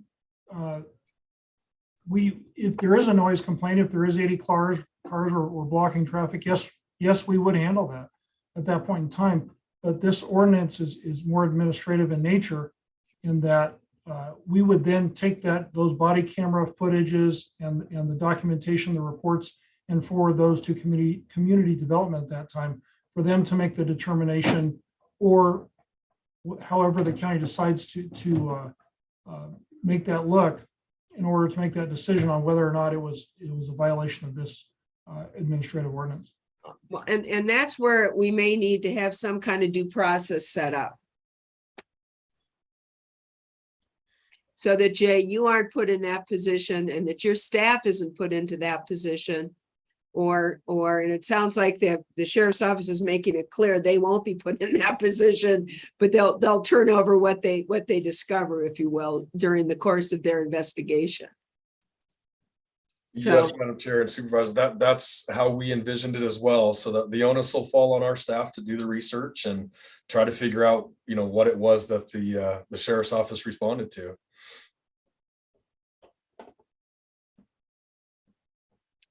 I'm just wondering if there needs to be a type of due process, much like we have for zoning violations.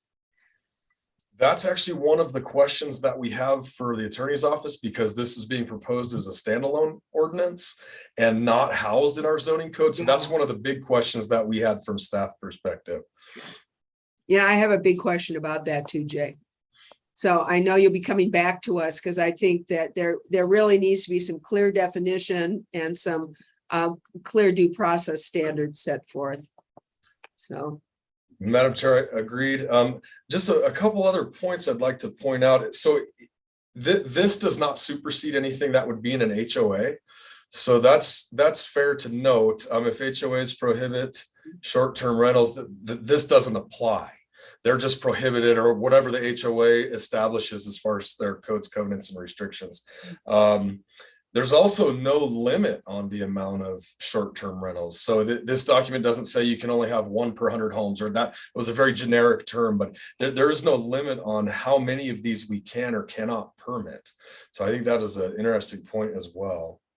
And we do appreciate Brett and your team working with us on the reporting. So thank you guys for your willingness to do that. Thanks, Jay. And thanks, Brett. Appreciate you being with us this afternoon. All right, and Supervisor Ryan, and then if there are other comments, otherwise I know that there are some community members that would like to be heard on this. Thanks, Madam Chair, and they may just be listening in, but they have been different community members have worked on these things as well, and they might have comments, which leads into one point. No matter what, I know we are restricted by the legislative component, but for people that want to offer suggestions, I think we need to handle them in terms of looking at them, have staff look at them, get back to individuals if they have comments, just to, yeah, it's already a part of ordinance, or I'm sorry, we would like to, but we can't, we are restricted by the statute. So we have that participatory component that people, if they have questions, they get them answered, or at least get heard associated with it. Just the one piece, and I hear you. It's, can we define it as well as we can so that we have a smooth functioning piece? Some of these we might have to come back to a little bit later on, like the idea of the standalone ordinance. One of the reasons we're doing the standalone ordinance is so we can expedite it and match the legislative line. If we look at it and say we need to incorporate it into the broader code, we could take a look at that in the future and rescind the standalone, but at least we initiate the standalone. So there are elements that, we're just going to have to work through and figure out how it's functioning. Okay, it's getting awkward between civil and criminal. Put the team together and have recommendations that maybe we consider for future component. So those are just my quick thoughts on this. Thanks, Madam Chair. Thanks, Supervisor Ryan, and hopefully we'll hear more from the county attorney's office as well. Okay, and any other comments from board members? Otherwise, we'll open it up and maybe do we need to have our clerk let people know how they can comment on this right now? Are there people that are on that have indicated they'd like to comment on this? Yeah, I don't see many people. I see Tom Ead out there. He's worked with the Pinewood Property Owners Association, and there's been an interest on what comes out of this from that community. And not sure if you're going to comment, but it'd be helpful if Lindsay explained that. Thanks, Madam Chair. Thanks. Sure. Chair Horstman and Supervisor Ryan, I can explain how to raise your hand. If anyone's on in the meeting or joined by phone, if you want to make a comment right now, you can hit the raise hand icon that will appear at the bottom of your screen if you hover your mouse towards the bottom of your screen, and that will raise your hand and notify me that you would like to speak. If you've joined via telephone, you can hit *9, and that will raise your hand and notify me that you would like to speak. And I do have Mr. Ead here that has his hand raised. Chair Horstman, I will go ahead and promote him to panelist. Thank you.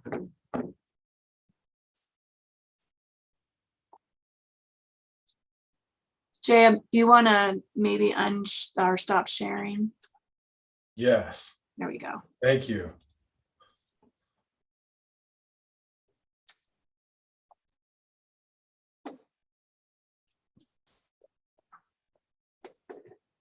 All right, I do have Mr. Ead as a panelist. Do you want to unmute Mr. Ead? Thank you. I appreciate that. And thank you, Madam Horstman and Supervisor Ryan, for allowing us to observe as well as participate. The only thing I would offer right now, to the comments as this ordinance is being developed is that from the community here, we would need to have a contact, if you will, because it makes an assumption that all these short-term rentals are going to go out and comply with the legislation and or the ordinance. So what I would ask is we at least have a county representative that the community could at least go to for any questions and or notifying that we have some short-term rental properties that we do not believe are even signed up with the county, let alone complying. We estimate that there's over 300 short-term rentals in our community right now, but that's just a guess what people have been reporting. So that would be my my only comment right now, and would be more than happy to give future comments if we have someone specifically to communicate with. Thank you. Well, thank you. And obviously you can always communicate through your supervisor for your area, or of course, let Jay Christelman know and community development know. Obviously, we're going to be talking about this as we move forward and as we hear from the further from the county attorney's office, but you're talking about what my concern is as well.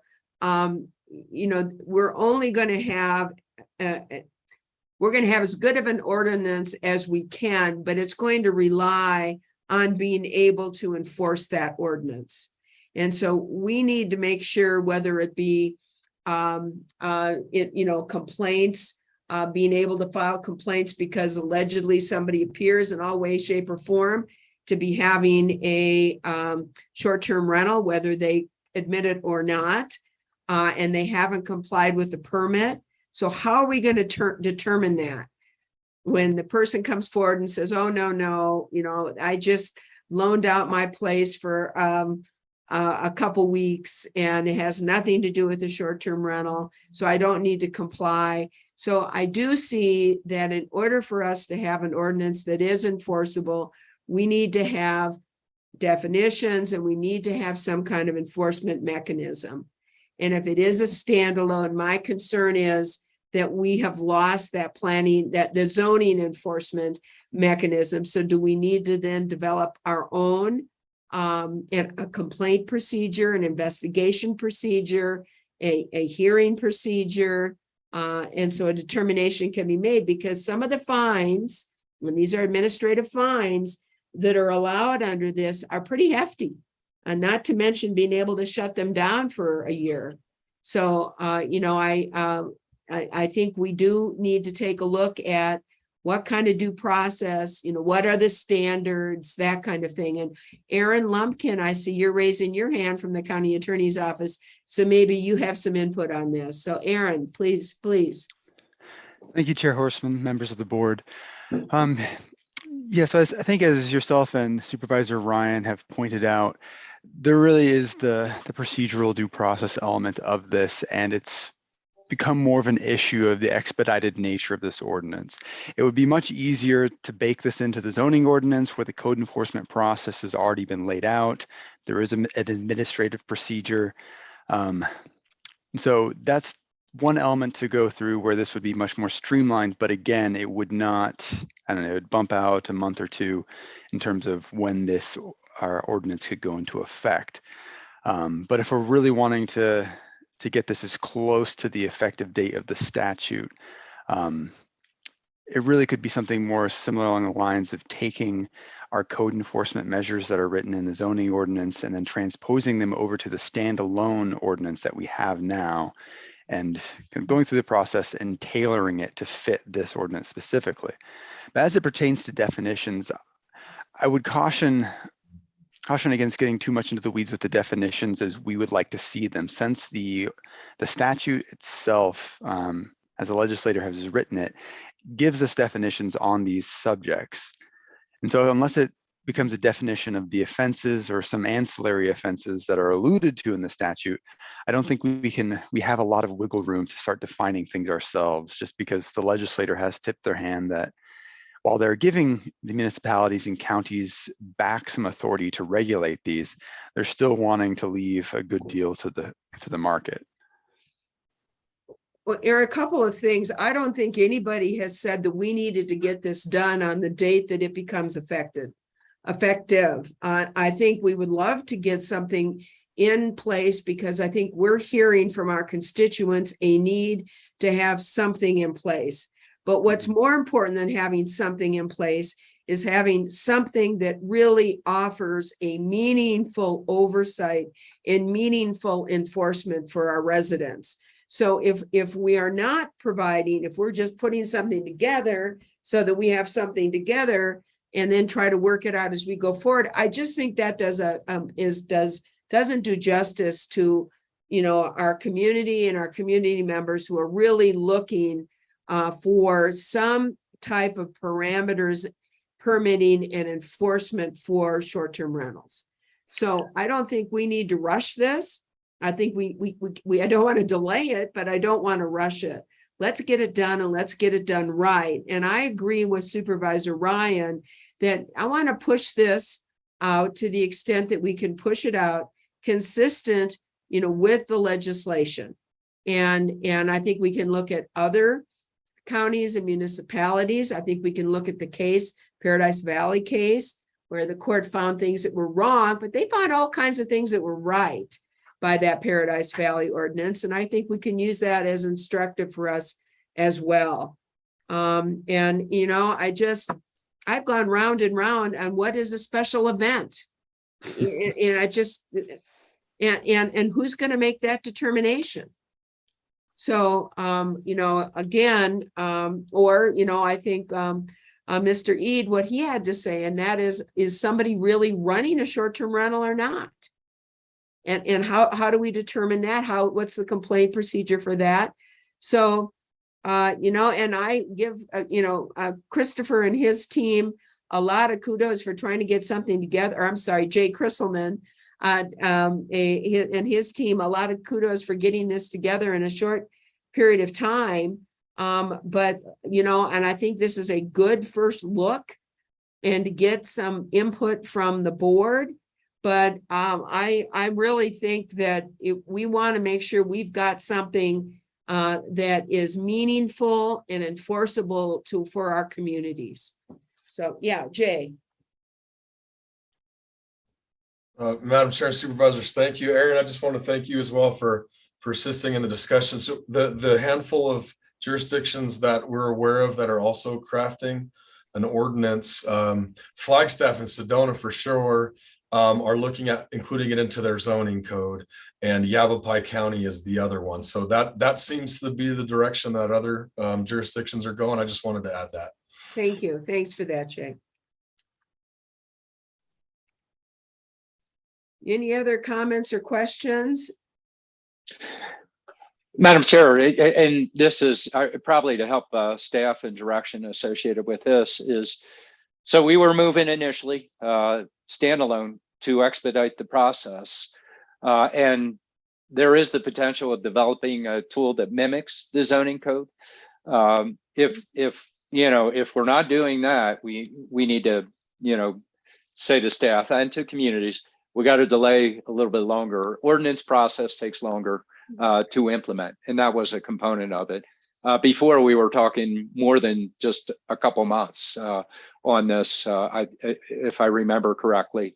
We were talking about maybe a half a year, I think it was. So, and that's a piece of the question. If it's a couple months, sure. If it's a half a year, I would suggest go with the standalone mimicking, and then we can always rescind that as we implement one that's developed for the zoning ordinance on that.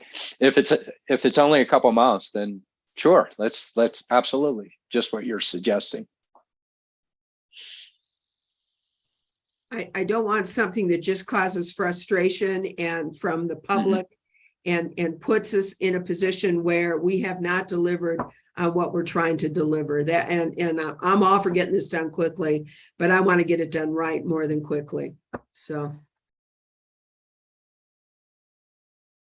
And in terms of, if you wanted some input, and hopefully we'll hear from the other board members on the, this is a commercial enterprise, and these are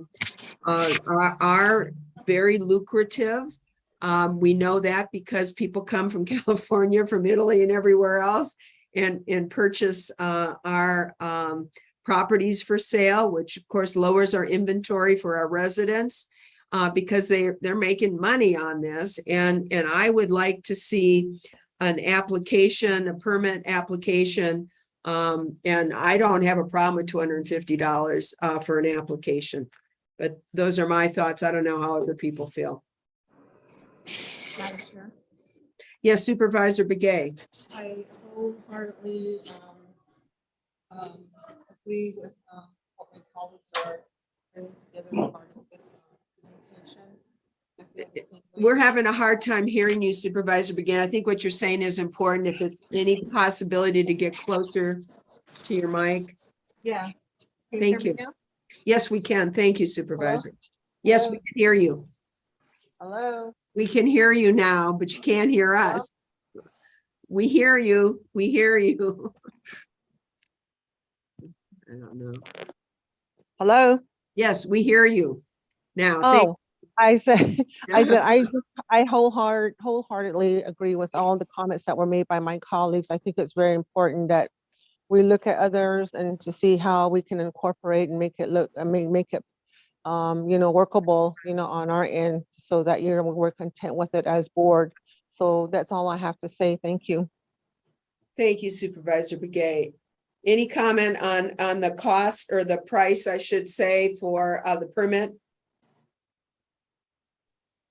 As far as the application? Yes, the application, I believe that was 250. Yeah, yeah. Which and is then also the other amounts that were brought up.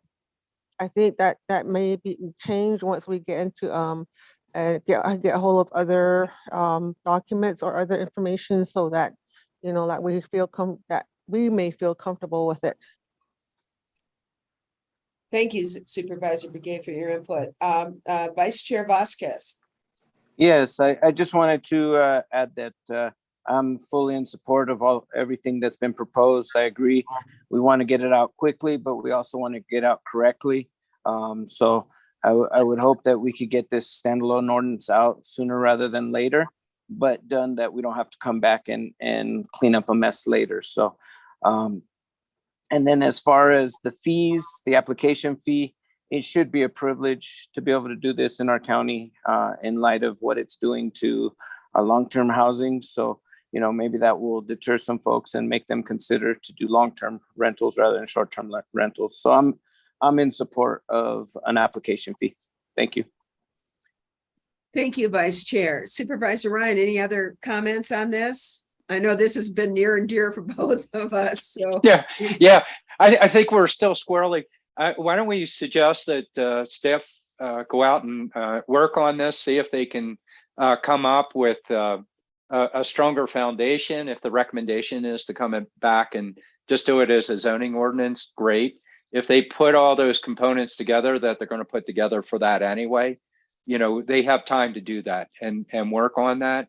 It provides us that. The only piece that I would say, and I agree with you, it's a business. By the same token, a piece that we did discover as we watched this is there are some people that are just making it that suddenly had this as a revenue source. All they're doing is a little room. So we're not just having the corporate wealthy doing this. Even so, it's $250. They have to plan accordingly. And I think it makes sense for the higher amount until we work through the implications of what it means, what we need to staff up with, how we pay for that, and then if the little guys can handle this easily, that's all well and good, or we can get feedback associated with it. Thanks, Madam Chair. thank you, Supervisor Ryan. And I think that makes a lot of sense. So, Jay. Madam Chair and Supervisors, thank you. I don't mean to keep popping my hand up and interrupting. There are some things that we're taking into consideration right now. The $250 permit fee is perfectly fine on our end. We're working on a brochure. So we had a brochure that was associated with the original vacation rental ordinance that we had for just a few short months before the state prohibited us from regulating them. So we're working on updating that as an educational piece, because we suspect initially there's going to be a tremendous amount of people that have vacation rentals, particularly like Supervisor Ryan said, that just rent out one room, for example. They're not even going to know that we have this ordinance. So we're going to try to get out in front of that with this brochure, and with Trey's help. Bless you. Trey's indicated that his office would help us. Bless you again.